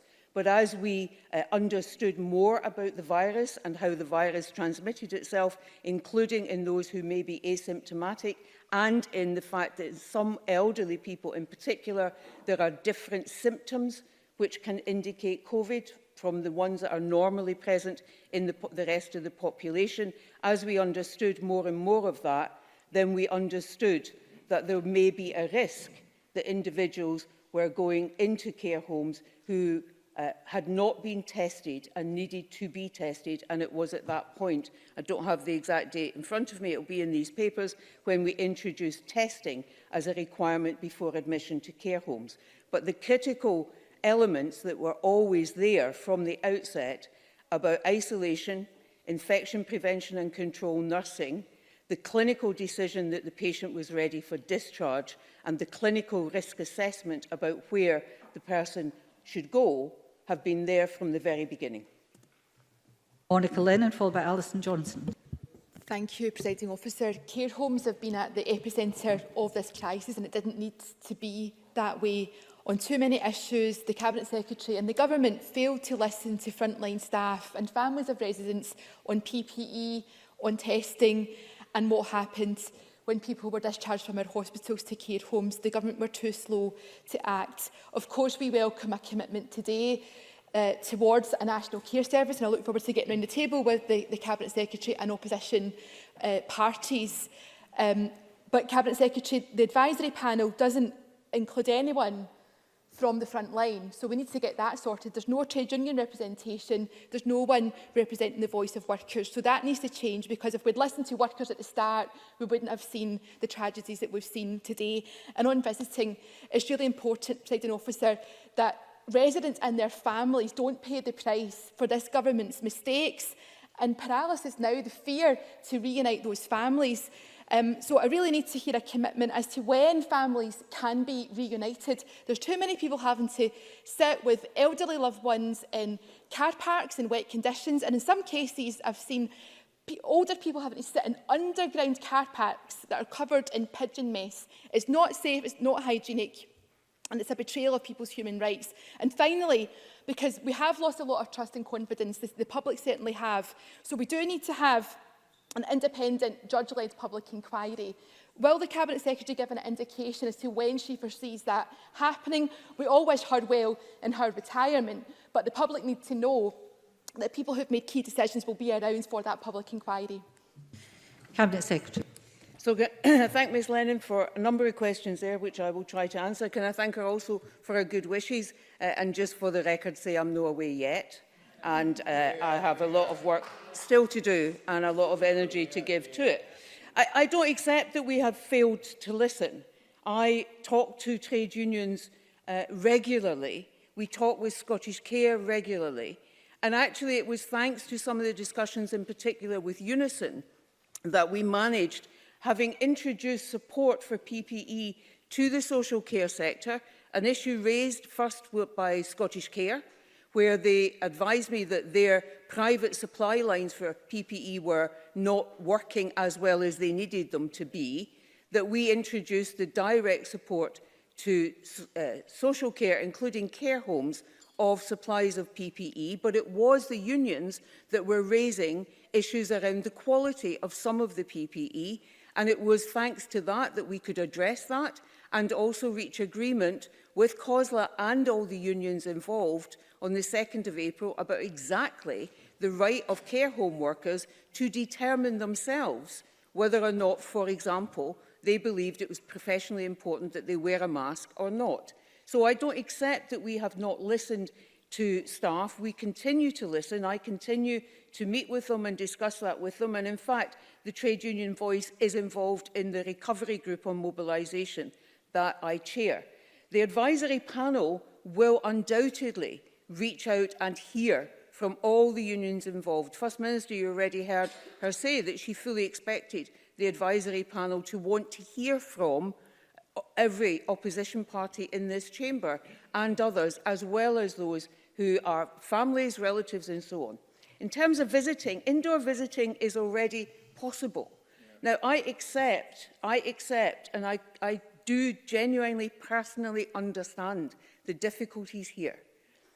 But it is our clinical and professional advisory group that is advising me about what is the right steps to take in order to, step by step, stage a return to more normal living for people in our care homes. I know that is their home, but I also know that we need to protect them and we need to have time in between each step to make sure that we have not caused unnecessary harm in those situations. So I hope, we now have more outdoor visiting. We need to change that as the weather changes, to increase indoor visiting, and very importantly, communal activity and a return of in-reach care and health services. And that is what I hope to be able to announce very shortly. And in terms of a public inquiry, we have had this discussion before. The First Minister has been clear that we do believe a public inquiry on the entire handling of this pandemic is the right thing, and that level of scrutiny is important. At the point when we think it is right for that to begin, we will come back to this chamber with the details and the arrangements for that. But one of the things I'm going to do at 5 o'clock tonight is a resilience meeting to discuss that increased number of cases that the First Minister announced. The pandemic is still here, and all the focus and energy has to be as much on that as on anything else right now. Alison Johnson, followed by Alec Cole-Hamilton. Thank you. I would warmly welcome the commencement of that public inquiry as soon as possible, and have previously raised concerns that congratulating health and care partnerships for achieving a target for delayed discharge at this particular time may create a culture where targets inadvertently affect actions and outcomes. I welcome the announcement of the independent review and the commitment to consider establishing a national care service, and the Greens wholeheartedly support that. But there have been significant outbreaks in our care homes during the pandemic, and the shocking numbers of death reveal the toll this has taken. but we don't yet understand the long-term effects. We may have large numbers of residents who require more complex care as a result of COVID infection. So can the Cabinet Secretary advise what steps are being taken to prepare for a potential upsurge in people experiencing more chronic health problems in our care homes? Thank you. Cabinet Secretary. I'm grateful to Alison Johnson for that. It's a really important question. And part of the work that our clinical and professional advisory group is working on right now is what more we need to do to introduce increased rehabilitation services and increased support for dementia in our care homes, and how we will most effectively deliver that. My colleague, Ms Hockey, sitting beside me here, is leading on our work in dementia overall, but with a particular focus on what we might need to do, not only in care homes, but actually care at home, where people may have been isolated from their families because of the lockdown restrictions and so on. So we're giving careful thought to that, and once we have a clear plan about what additional work needs to be done, then I'll make sure that the member is aware of that. Alec Cole-Hamilton, followed by Gillian Martin. Thank you, Presiding Officer. And can I add my voice to those calls for the commencement of an immediate public inquiry? It is very troubling to learn that in the testing surge that went with the return to school, care homes were forced to play second fiddle to 17,000 children who had the sniffles, who were probably fine. They had to operate in the blind for several days while they waited for delayed test results and kits to come back.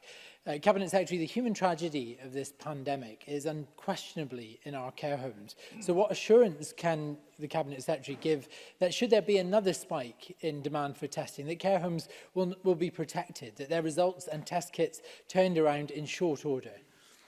Cabinet Secretary. So that is part of the work that I set out in the statement. We have daily contact with the Department of Health and Social Care. The delays were caused in the Lighthouse Lab network, so that's 3 laboratories across the UK, that experienced that particular surge. Actually, the Glasgow Lighthouse Lab is further advanced in terms of the number of tests that it can process and the speed with which it does that, but it is part of a UK-wide network, so it has to play its role in handling that overall. Part of the work that we're now involved with, continue to be involved with colleagues in Department of Health and Social Care, is ensuring that we can access the level of tests that we need in Scotland, that we control the mobile testing units and the regional testing centres, and now the walk-in, walk-through testing centres that are being introduced. The first opened in St Andrews on Monday, that we can control the level of slots that are there so that they don't close down unnecessarily, as well as the work that we are trying to increase in pace, which is the 3 regional hubs that we had always in our plans to introduce from October, to bring that forward where we can. And today I agreed additional expenditure for the equipment for that and for our own NHS and partner nodes, so that we build more resilience sooner in our NHS capacity. But I don't believe that our care homes played second fiddle.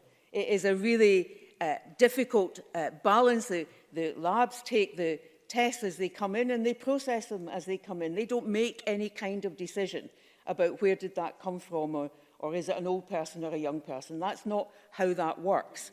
And we don't want to discourage parents from having their child tested, but help them understand what are the symptoms of COVID, as opposed to what might be a common or garden bug that children get inevitably whenever schools open up again, especially after such a long time. And that's why National Clinical Director sent that letter out, which I think all parents have now received, in fact, from their schools to help with that. The number of care homes, though, that were tested, the number of care home staff that were tested in the week up to the 20th of August was 36,986. So it didn't dip. And my understanding of the numbers that will be published this week is that there has been a dip, but it is very small.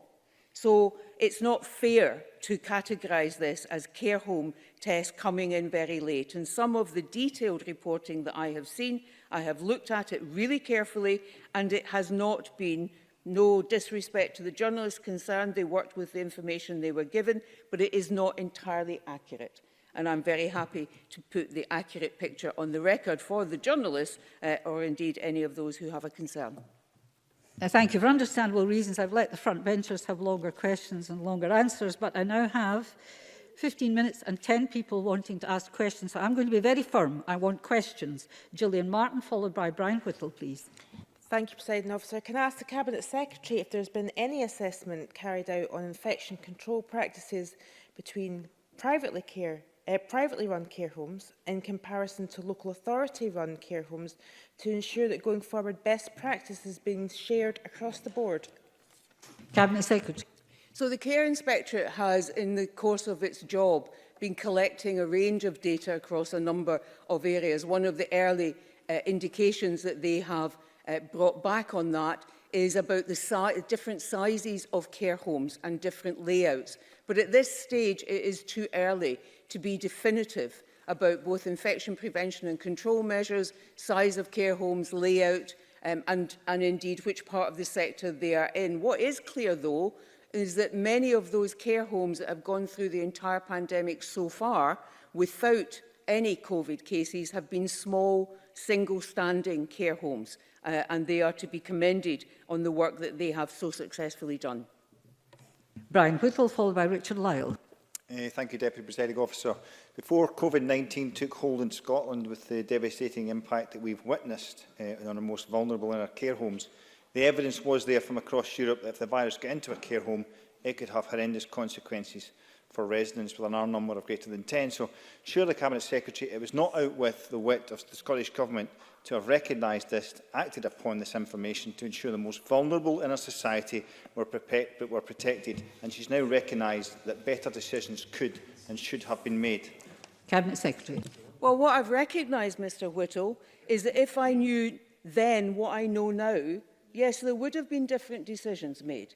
But I didn't know that then, and indeed neither did this Parliament when it heard statements from me about delayed discharge, or the committee when it accepted the additional powers for local authorities. Nobody queried any of that. Nobody challenged it or questioned it. So all of us, including you, Mr Whittle, have been on a bit of a learning journey throughout this. And what I won't accept is that somehow this government willfully ignored compelling evidence and chose to do something different. Absolutely nothing could be further from the case. Hindsight is a marvellous thing. Hindsight is a marvellous thing, Mr Whittle, and so is being in opposition. But let me remind you that the challenges this government faced are exactly the same challenges, confronting now exactly the same issues as every single government across the 4 nations of the United Kingdom. And we are learning together and working together. Being able to do that across this chamber would be a bit of a step forward. Richard Lyle, followed by Anna Sarwar. Thank you, Presiding Officer. My brother was in Highgate Care Home, first care home to have COVID-19. Sadly, he died, not from COVID-19. I personally thank the Cabinet Secretary for her work, commitment and this statement. Can I ask, therefore, if she will report back to Parliament when the recommendations from the review have been published, and will that review set out the next steps, how we can create lasting improvements for the quality of care being provided in our care homes for all our loved ones? Cabinet Secretary. Can I thank Mr Lyle, and can I, for the record, I've done it personally, but give him my personal condolences on the loss of a much-loved brother. Yes, I will. I think I want to say 2 things. One, I will make sure that members know what the work plan is for that review and how they are going to go about their work and how they're going to reach out and hear a lot of opinions and views from everyone who's got an interest in this. And I will come back when they have published their recommendations and give this government's initial response to those. In the meantime, though, we will continue working with Scottish Care, with COSLA, with our trade union partners and with others to identify improvements that we can make now in terms of the work with the care sector, both care at home and care homes in order to ensure that we are learning the lessons and applying them, particularly as we plan for a potential increase, which I hope doesn't happen, but a potential increase in the number of cases as we enter autumn and winter. Anna Sarwar, followed by Ruth Maguire. Thank you, Deputy Presiding Officer. Cabinet Secretary, I recognise the need to increase bed capacity and to reduce delayed discharge, but that does not mean sending positive COVID patients into care homes. Can the Cabinet Secretary confirm when she knew that COVID-positive patients were being sent into care homes, and does she accept that that act has helped contribute to 2,000 of our fellow citizens losing their lives in a care home setting? Cabinet Secretary. So, Mr Sarwar, I've already answered that question. And in terms of whether I accept that those individuals who may have gone from hospital into residential care were COVID positive and the impact that had, what I have done in commissioning Public Health Scotland to undertake the detailed work on the data so that it is validated and we have that analysis, and that will be at the end of this month, and we will come back, I am sure, and look at that in detail. That will tell me and tell this chamber whether or not COVID-infected patients who were still infectious transferred into care homes and what the impact then was in those care homes. We will know that then, but we'll know that then on the basis of validated data from across all of our health service in Scotland. Ruth Maguire, followed by Adam Tompkins. Presiding Officer, I understand Scottish Government caution around the resumption of care home visiting, but I also keenly feel the concern of family members about the impact of loneliness and isolation on their loved one's health. Can I ask the Cabinet Secretary what criteria individual care homes will have to meet to allow them to increase the number of people who can visit a resident going forward, please? Cabinet Secretary. So there are two critical criteria for a care home to be able to introduce any kind of visiting. First is that they need to be COVID-free for 28 days, and the second is that they need to be fully participating in the care home worker testing programme, and not all are at this point, although that number is increasing. Thereafter, they need to have produced a plan that the local director of public health or his or her nominee signs off in terms of proper infection prevention and control. That includes ensuring that there are adequate supplies of PPE, and of course we have a role in helping with that, that the staffing rota is of a sufficient size in order to ensure that staff are there to assist residents and visitors, and the new safety huddle tool, which members will recall has been published, will greatly assist care homes in being able to work out exactly what their staffing rota needs to be in those instances. Those are the primary areas of concern.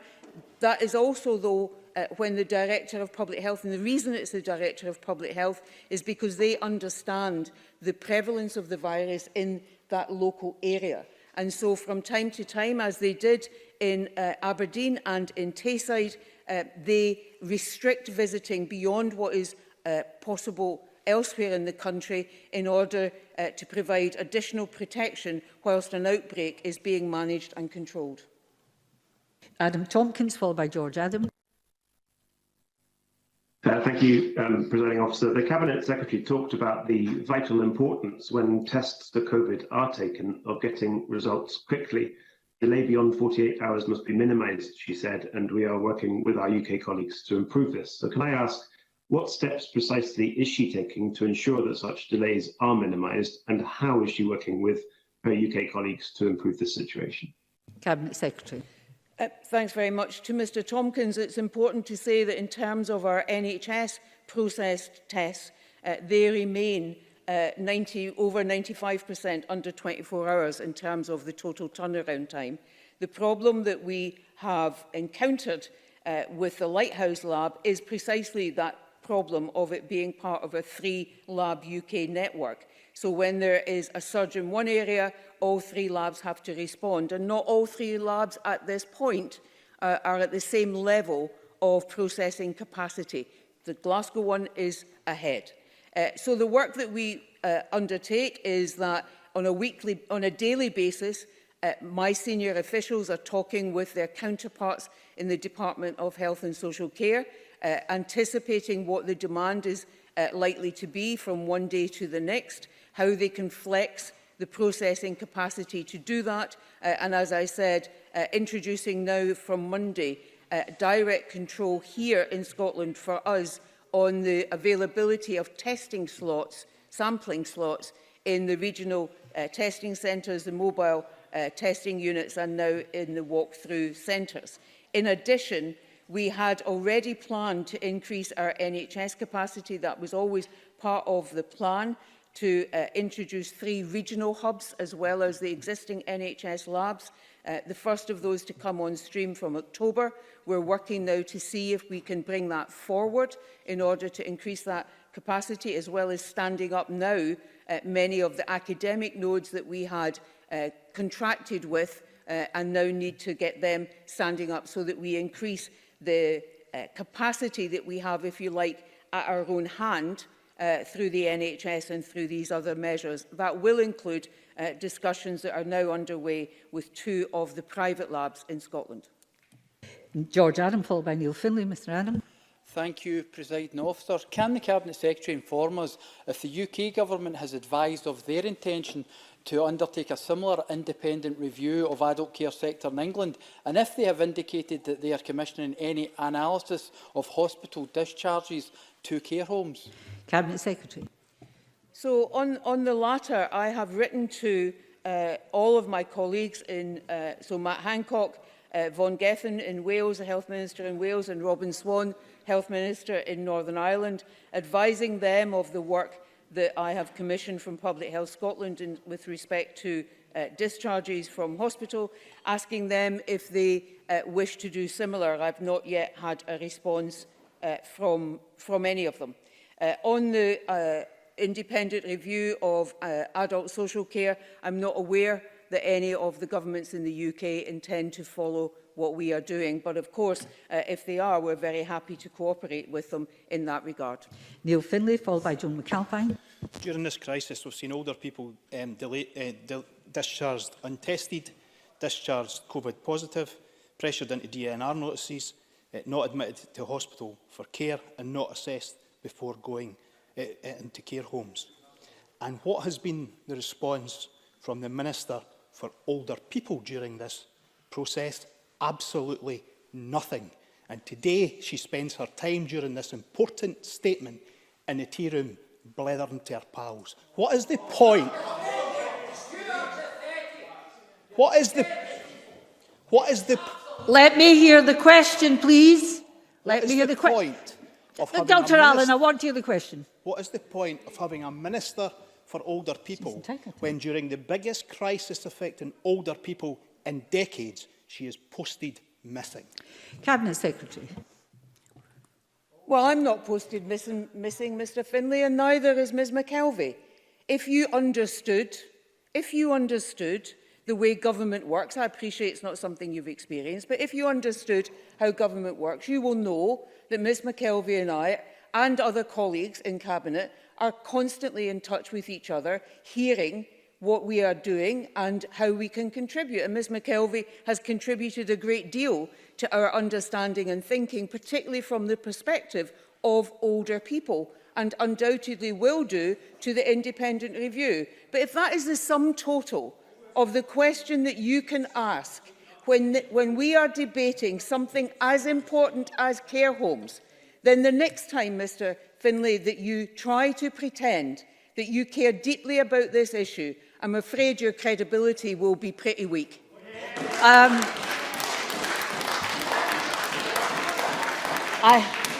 I sincerely, Mr Findlay, I hear, excuse me, don't speak over me. I hope it's a point of order. Let's see what your point of order is first. Presiding Officer, the Cabinet Secretary may know that my mum is in a care home and I will see her for the first time in 6 months on Friday. I take great offence to that. Can I say, Mr Findlay, I have huge sympathy for your personal circumstances, but it's not a point of order. I now call Joan McAlpine to be followed by Sarah Boyack. what I said was factually. Thank you, Presiding Officer. I welcome the routine testing of asymptomatic care home workers and the recent figure of more than 36,000 shared with the Cabinet Secretary today. Has the Government been able to assess how effective this specific measure has been in stopping the spread of the virus? I understand it's early days, but if that hasn't been done, are there plans to do this? Cabinet Secretary, please. It's a very important point, and there are figures. I don't have them to hand, but I'm very happy to make sure that Ms McAlpine has them, which shows as we test care home workers, the numbers of positive tests that come from any care home, whether it is a care home worker or a resident. And although those numbers are declining hugely, the balance is in terms of care home workers. And I know that very many of them appreciate the fact that there is now that testing because they care very much about protecting the residents that they look after. And finally, Sarah Boyd, please. Thank you, Presiding Officer. Cabinet Secretary, while we await the conclusions of the care review, can you commit today to ending insecure care work, increasing pay for staff and abolishing the registration fees low-paid staff currently have to pay to be able to work in the care sector? Cabinet Secretary. So Ms Boyack knows full well that the care sector is delivered by a mix of private, public and independent. Each of those have their own terms and conditions. Too few of them, in my opinion, negotiate those properly with trade union representation.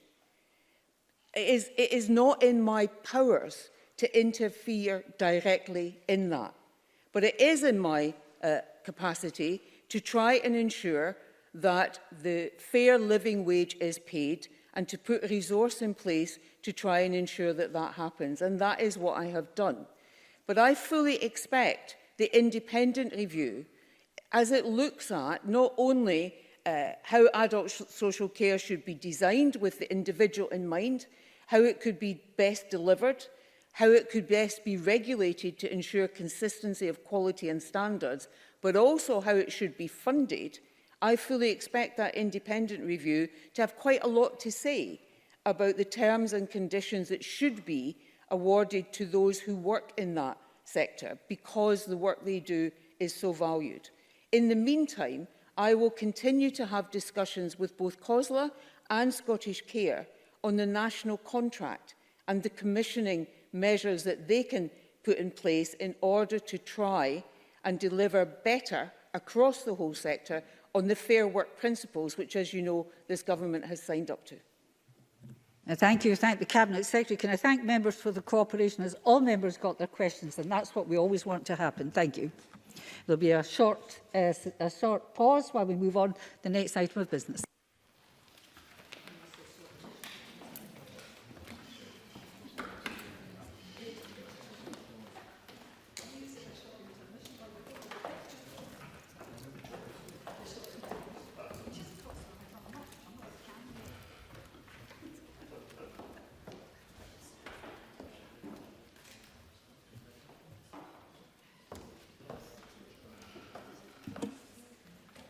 Thank you very much. The next item of business is a statement by Kate Forbes on the Logan review in the technology sector. The Cabinet Secretary will take questions at the end of her statement, and so there should be no interventions or interruptions.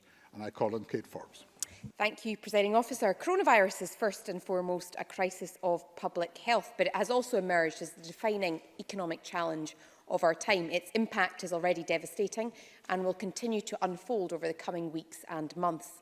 The Scottish Government tackled the immediate crisis head-on. We moved swiftly to inject £2.3 billion into the economy, preserving businesses, protecting jobs and providing new opportunities for reskilling.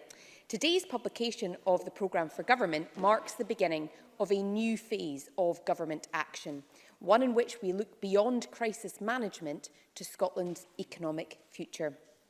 Over the last few months, through necessity, we have seen businesses embrace new technologies at a pace and at a scale that would normally have taken years. The Chamber will be as proud as I am that so many chose to pivot their operations to serve our NHS, innovating to save jobs and lives. What we're seeing is a blurring of the distinction between tech and the traditional. The everyday economy is striving to maintain productive capacity, just as our most inventive tech minds seek to ignite innovation in sectors as diverse as finance, healthcare and tourism. The lesson is clear. Against the backdrop of the pandemic, there will be an acceleration in the global trend towards innovation-led economies. Scotland has nothing to fear from that future. Few nations do innovation and ingenuity as well as we do. But it does mean that our recovery cannot be built purely on the restoration of the status quo. What we require is economic renewal. That means moving with vigour towards a high-tech, low-carbon economy, an economy that creates high-value jobs and harnesses the power of technology as a force for social and economic good. To realise that vision, we need to catalyse our most innovative emerging sectors, ensuring that they maximise both their individual potential and their capacity to drive growth and job creation across the whole of the economy. That's why in July, the Cabinet Secretary for Economy, Fair Work and Culture announced a new £38 million package to support high-growth, early-stage businesses. And it's also why, earlier in this summer, I invited Mark Logan to conduct a review of Scotland's tech ecosystem. Mr Logan, as the Chamber will know, brings a wealth of experience accumulated through 30 years of building Scottish startups that perform on a global stage. This culminated in the success of Skyscanner, which, to this day, remains one of the most significant European tech unicorns ever created. He's widely respected across industry as an investor and advisor, and is passionate about creating an ecosystem that provides a new generation of tech talent with the opportunity to replicate his success. And I'd like to put on record my sincere thanks to him for his time and his dedication to this review, which was published last week. Seldom have we seen a report attract such universal acclaim, with key figures across business, technology and academia endorsing it as potentially transformational. And that is with good reason. It's a work of intellect and ambition, with 34 detailed recommendations laying down a challenge to government, to universities and to industry across the key themes of talent, infrastructure and funding.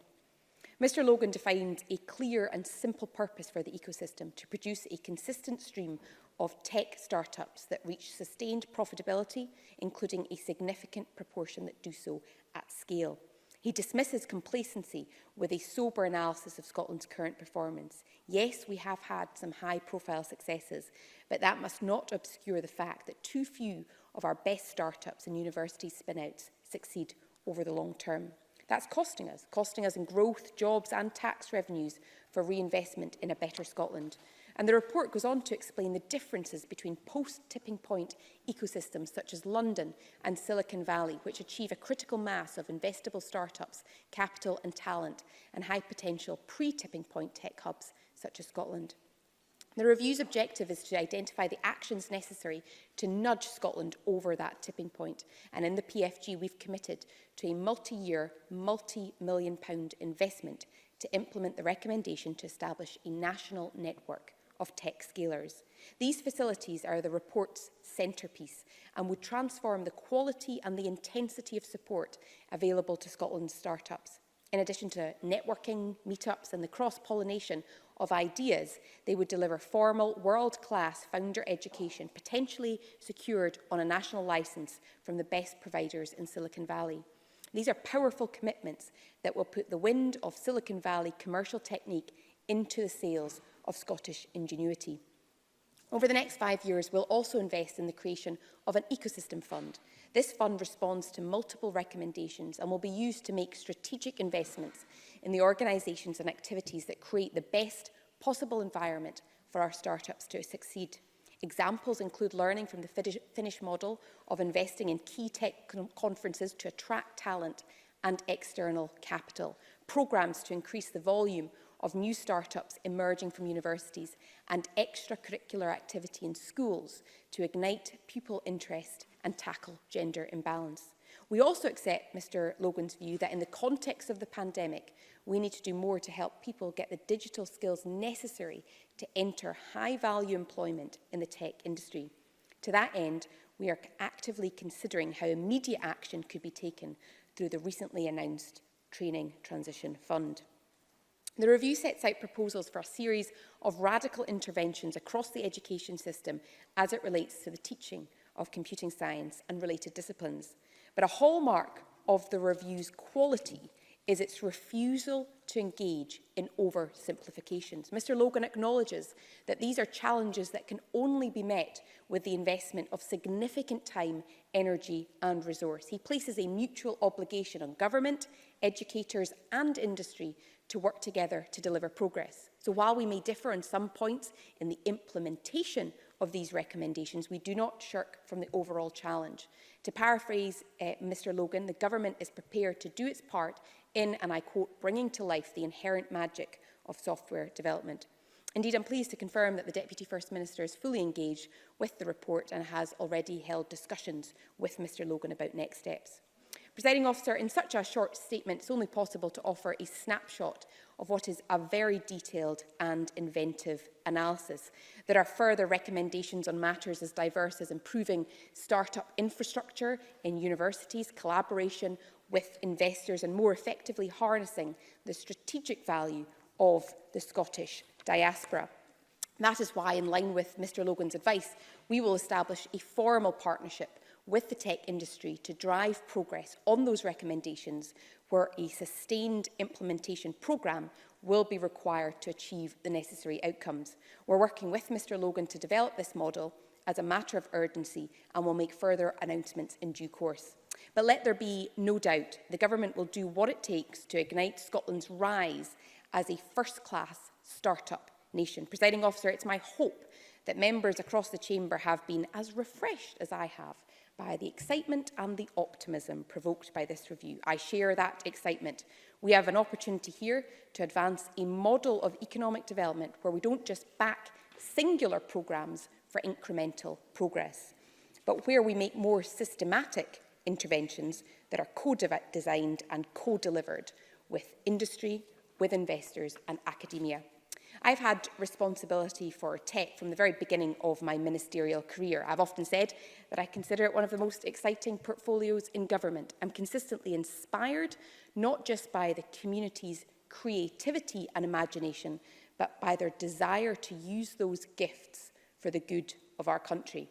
What we have lacked is what Mr. Logan has now given us, a compelling blueprint with which we can channel that collective energy and spirit. I look forward to getting started. Thank you. Thank you very much, Cabinet Secretary. The Cabinet Secretary will now take questions on the issues raised in her statement. I intend to allow around 20 minutes for questions, after which we will move on to the next item of business. Could members who wish to ask a question please press the request to speak buttons now. And I call Rhoda Fraser. Thank you, Deputy Presiding Officer, and can I thank the Cabinet Secretary for her statement and for advance sight of it. And can I agree with her about the value of this excellent report by Mark Logan. It contains some very good ideas about how to sustain and grow this vital sector, where Scotland already has a strong track record. And can I welcome the recommendations in particular on how to better attract investment into new start-up companies, which has been a challenge for as long as I can remember us having economic debates in this chamber, which is quite a long time. Deputy Presiding Officer, this has always been a feature. How do we better support and nurture our homegrown talent? But can I ask the Cabinet Secretary about the issue of education? Because according to the latest statistics, between 2007 and between 2017 and 2018, the number of computer science students in our high schools fell from 4,476 to 4,099. But more worryingly, in a much longer period, in the 10 years from 2008 to 2018, the number of computer science teachers fell by nearly 25%, down from 766 to 595. So can I ask what practical steps are being taken to try and reverse this concerning trend in our schools? Cabinet Secretary. I thank the member for both those questions and the spirit in which they were asked. In terms of the value of the report, Murdo Fraser talks about the need to attract investment. And one of the fascinating elements of the report is the comment that it's not necessarily the availability of investment that's at fault. There's public and there's private investment out there, but it is the steady stream of investable propositions and taking startups through the various levels of growth so that they emerge as successful large companies. And that's what we will seek to do with the tech scalers that we'll invest in. In terms of education, he's right to comment that education is a core element of this. Now, we have taken steps in the last few years, like many governments around the world, in order to ensure that computing studies is part and parcel of the curriculum. Part of the challenge is, of course, ensuring that there are sufficient computing science teachers when the pace of change in the tech industry is extremely quick and there are lots of attractive career options for those that have done computing science at university. Of course, when it comes to our STEM strategy, we've taken significant steps to boost the number of people going into STEM teaching in the first place, including computing. And the obvious example there is the bursary that is offered of £20,000 for career changers to train to teach them. But the report highlights that at its core is the need to inspire pupils to continue with computing science and to inspire teachers to recognise the exciting job opportunities for their pupils. So the recommendations in the report around how we enthuse and we inspire in order to attract more youngsters and also to attract more teachers, I think is part of the agenda that we'll be taking forward. Thank you very much. I call Rhoda Grant to be followed by Kenneth Gibson.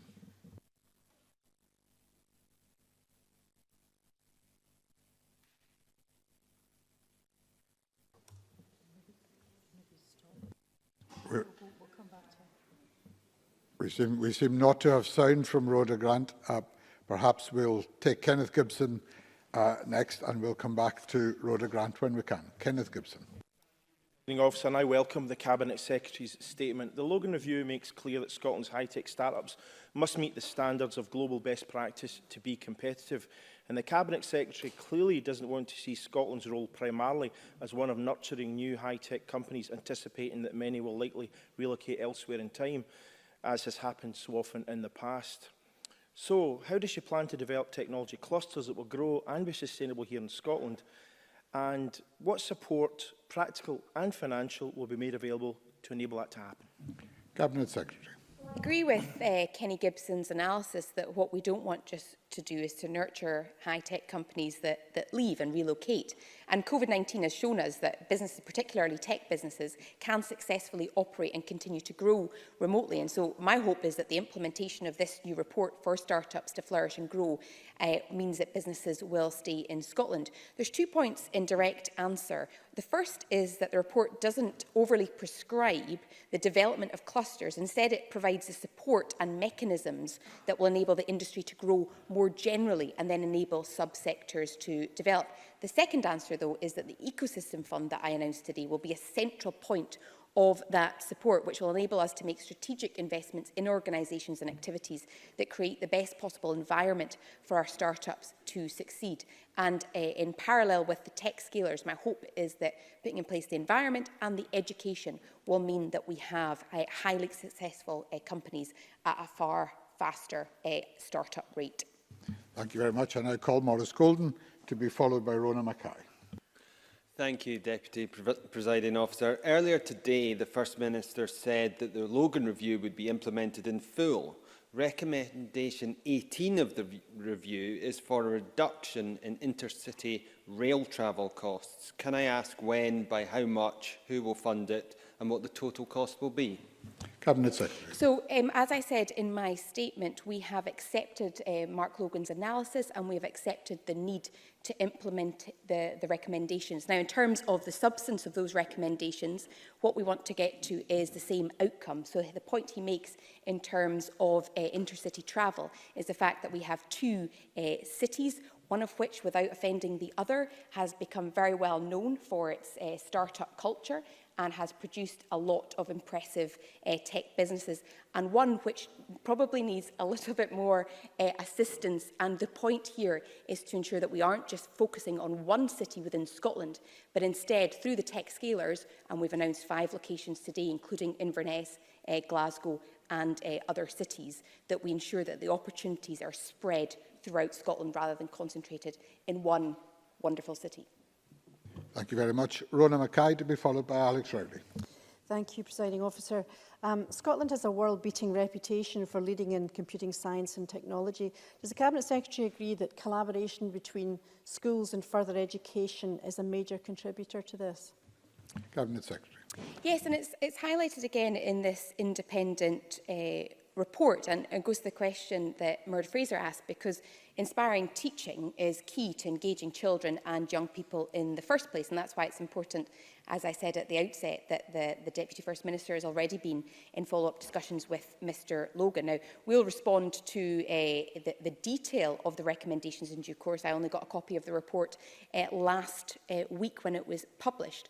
We have already refreshed the curriculum to introduce the fundamentals of computing and cyber skills from the earliest years onwards, and we are doing what we can to attract more computing teachers in.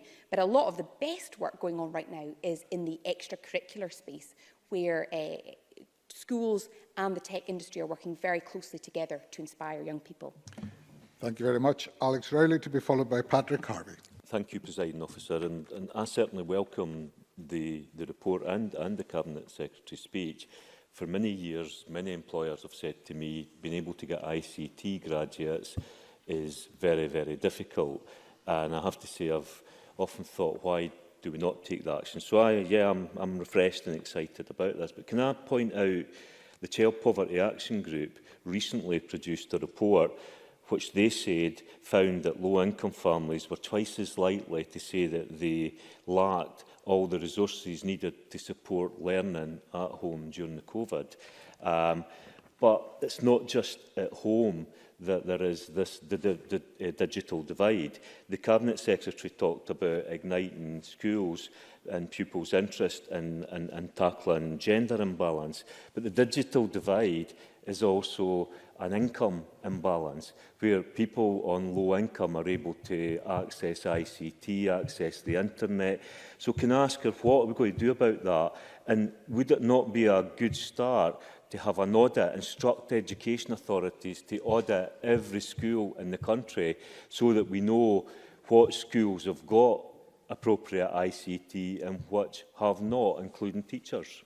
Cabinet Secretary. Alex Rowley is absolutely spot on to talk about the digital divide, and that's why it was very appropriate that earlier today, when we set out the programme for government, the First Minister also announced the Connecting Scotland programme, which is focused on reaching 50,000 people that are currently digitally excluded with the hardware they need in terms of laptops or iPads or whatever, and also the digital skills in order to make use of it, which is the challenge that we've seen through the pandemic, where so much has moved online, and yet it's therefore exacerbated the digital exclusion. So I would say that this report has got to go hand in hand with the work that Aileen Campbell and I are doing around digital exclusion. And at a time where he started his question by talking about the difficulties in recruiting tech grads, well, this is a point. If we're to expand the pool of available talent, then we should be working with young people, whatever their background, to ensure they have the skills to go on and have a relatively high-value job in this industry. Patrick Harvey, to be followed by Rhoda Grant. Thank you, Presiding Officer. Technology has immense potential, of course, to help us tackle the climate emergency. So I was a little surprised that the report includes only 2 throwaway references to that subject, one of which is completely meaningless, and the other is used as cover for a request for aviation growth. Is this the inevitable consequence of commissioning a report from someone who made their name from finding clever new ways to flog cheap airline tickets?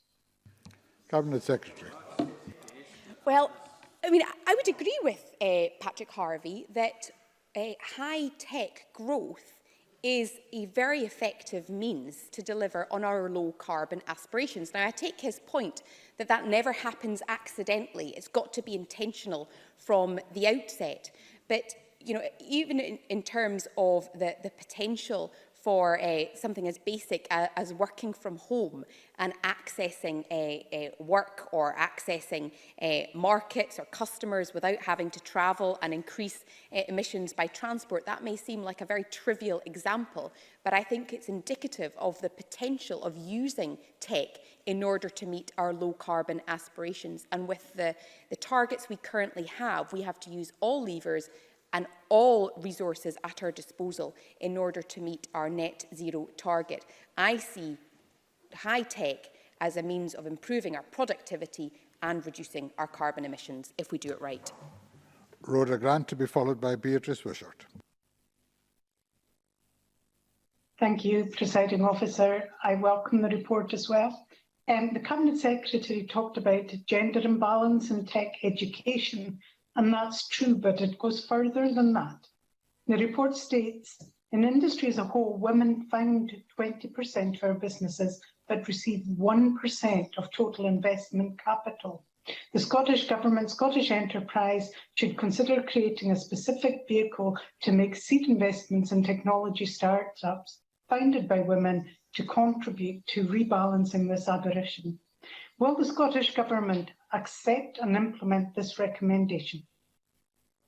Cabinet Secretary. Well, as Rhoda Grant says, it is one of the recommendations in the report to look at how we ensure that there is a reduction in the gender gap in terms not only of going into the workforce and starting a business, but also being able to attract investment. And that's long been one of the Scottish Government's priorities as well. We have long worked to tackle the gender gap in terms of participation in STEM subjects at a much earlier age, so that it then flows through beyond school.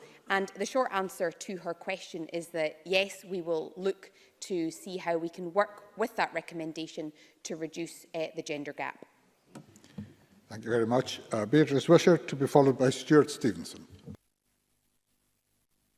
Thank you, Presiding Officer. As people develop digital businesses, slow internet speeds are hampering opportunities for innovation and transformation.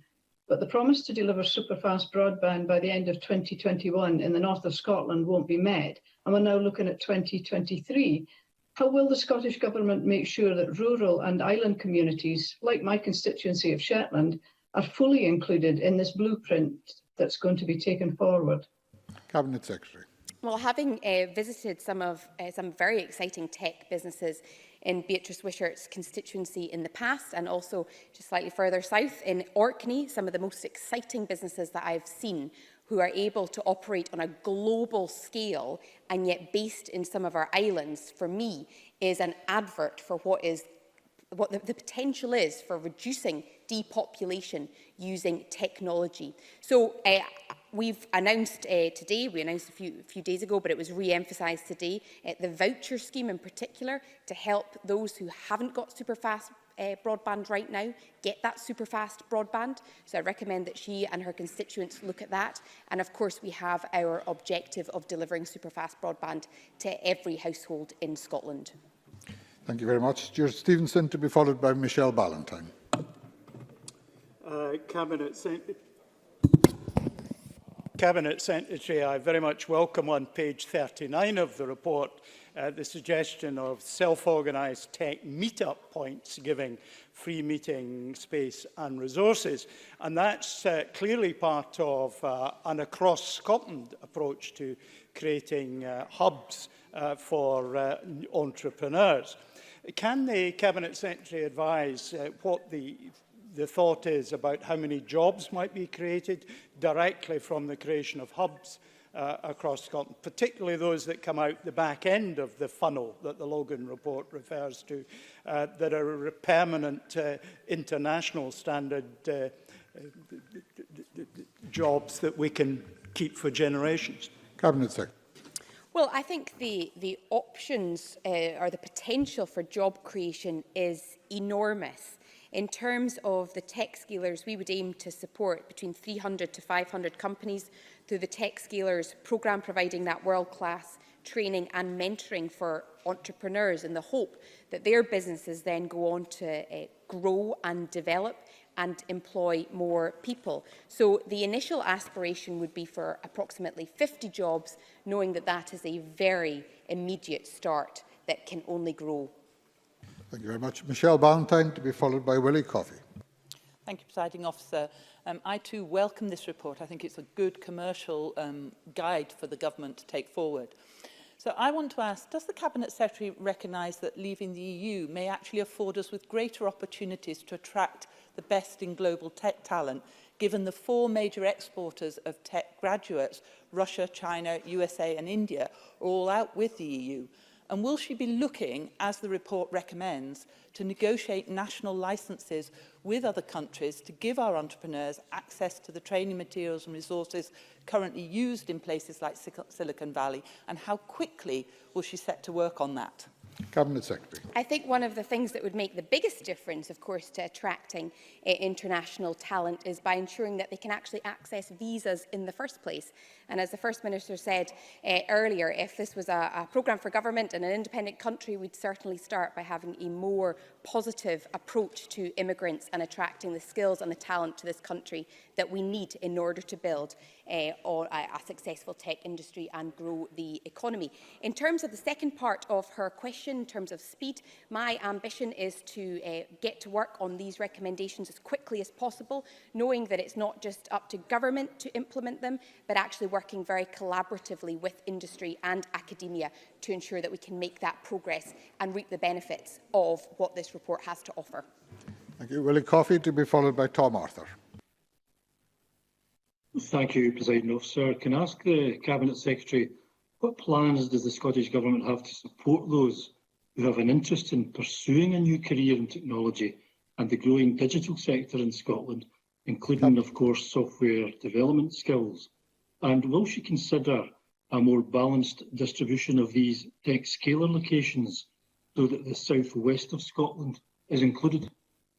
Cabinet Secretary. Well, on the second point, as a Highland representative, I'm always keen that we ensure that there is the support and the investment outside the main urban centres. So that's certainly one of my priorities. In terms of supporting those that want to change their careers, which is particularly acute right now with those that have been adversely affected by the pandemic, we have recently announced the Transition Training Fund, and that will reskill those impacted by COVID-19 and help them to move into paid work in high-growth areas such as technology. And finally, Tom Arthur. Thank you, Presiding Officer. Recommendation 16 of the review highlights that the introduction of a Scottish tech visa would be a highly desirable mechanism to attract international talent to Scotland. Will the Scottish Government put forward this proposal to the UK Government? And does the Cabinet Secretary agree with me that, with the powers of independence, a tech visa could be a pathway to Scottish and European citizenship for talent in other parts of the UK who seek an alternative to the bleak isolationism of Brexit? Cabinet Secretary.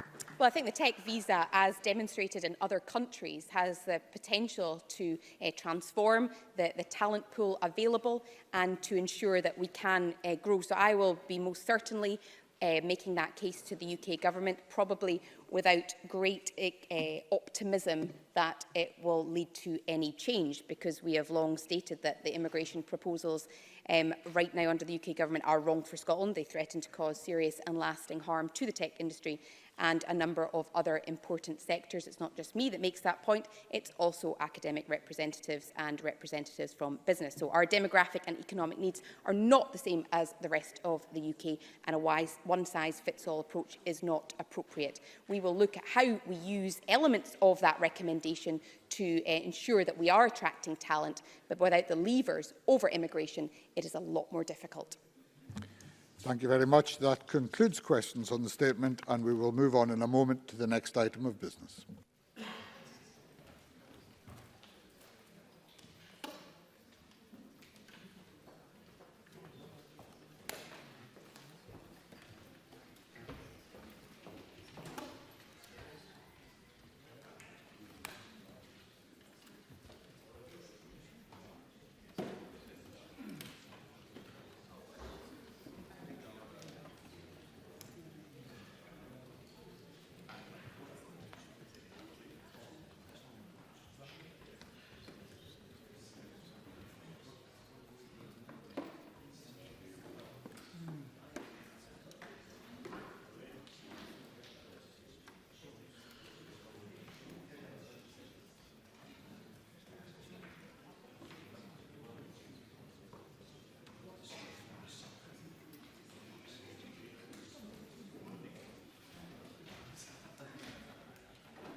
Thank you very much, colleagues. The next item of business is a committee announcement, and I'm pleased to call Bob Doris, convener of the Social Security Committee, to make an announcement on an inquiry into the role of Scottish social security in COVID-19 recovery. I call Bob Doris. Thank you very much, Presiding Officer, and I'm pleased to announce that today the Social Security Committee has launched an inquiry into how Scottish social security might contribute to our social and economic recovery from COVID-19. We want to look at what can be done within the current constraints. We know that the Scottish Government has the ability to top up reserve benefits and create new benefits in devolved areas. We welcome the actions it has already taken before COVID-19, for example, to increase carers' allowance and to create a young carers grant. Now my committee wants to consider how best Scottish social security should respond to the pandemic to best support people either in or out of work. But we have acknowledged that the majority of social security and the main low-income benefits are still reserved to Westminster. This is a constraint on what can be done in the devolved context. Another inevitable constraint in the Scottish Government's very limited borrowing powers, something I know my colleagues in the Finance and Constitution Committee continue to raise. We've all heard about the more radical proposals for social security change, such as a universal basic income or a citizen's income. These will continue to be discussed by our committee, but the aim of this committee inquiry is to focus on less radical changes which could be quick wins. Our remit is therefore to consider how Scottish social security and its part within the broader context of all UK social security should contribute to the social and economic recovery from COVID-19 through support to those in or out of or seeking work, with a focus on deliverable change from 2021 onwards. We want to hear from as many people as possible. As part of our work, we will of course look to speak to the Department of Work and Pensions and the UK Government Secretary of State for work and pensions. Just last week, I wrote to Ms Coffey expressing the committee's disappointment and frustration that our invitation to date had been ignored. Today, the committee received a response to this letter. It focuses on committee engagement with the UK Government at an official level, as opposed to ministerial attendance at our committee. There is more I would like to say about that, but I'll speak to my committee first, and I'll leave it at that for now. Engagement is, of course, key, which is why I have made details of our inquiry available to Parliament here this afternoon. Can I ask everyone, Presiding Officer, please do make your constituents aware of this committee inquiry and encourage them to submit their views. We will be listening. Presiding Officer, thank you for the opportunity to make Parliament aware of our Social Security Committee inquiry. Thank you very much, Mr Doris. The next item of business is consideration of legislative consent motion 22591 on agricultural bill. Could I call on Graham Day to move the motion on behalf of the Cabinet Secretary Fergus Ewing? Moved, Presiding Officer. Thank you very much. The question on that will be put at decision time. The next item is consideration of two Parliamentary Bureau motions. Again, could I call on Graham Day on behalf of the Bureau in this case to move motions 22594 on committee membership and 22597 on suspension and variation of standing orders? Moved, Presiding Officer. Thank you very much. And we come to decision time. So the first question is that motion 22591 in the name of Fergus Ewing on legislative consent motion agriculture bill be agreed. Are we all agreed? Yes. We are agreed. And I propose to ask a single question on the two Parliamentary Bureau motions. Does any member object? No. No. The question is that motions 22594 and 22597 in the name of Graham Day on behalf of the Parliamentary Bureau be agreed. Are we all agreed? Yes. We are agreed, and that concludes decision time. I close this meeting.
Well, no one in Scotland can commission an idea. You know, if I went to BBC Scotland and I said, oh, I've got this great idea for a sitcom, I've got this brilliant idea for a drama, you know, no, there isn't one person in Scotland that can okay it unless it goes through London. Good morning and welcome to another edition of Full Scottish and what's happening today. Hello and welcome to the Full Scottish here on Broadcasting Scotland. Scotland's going to be an independent country. That need, that desire for independence is ever stronger than perhaps it was in 2014. So there's an obligation that we've got to give leadership to that campaign. That's what Nicola Sturgeon, as our First Minister, has been doing. My feeling about Boris Johnson is he can't be trusted on anything. It is now and forever what we know as a rape clause.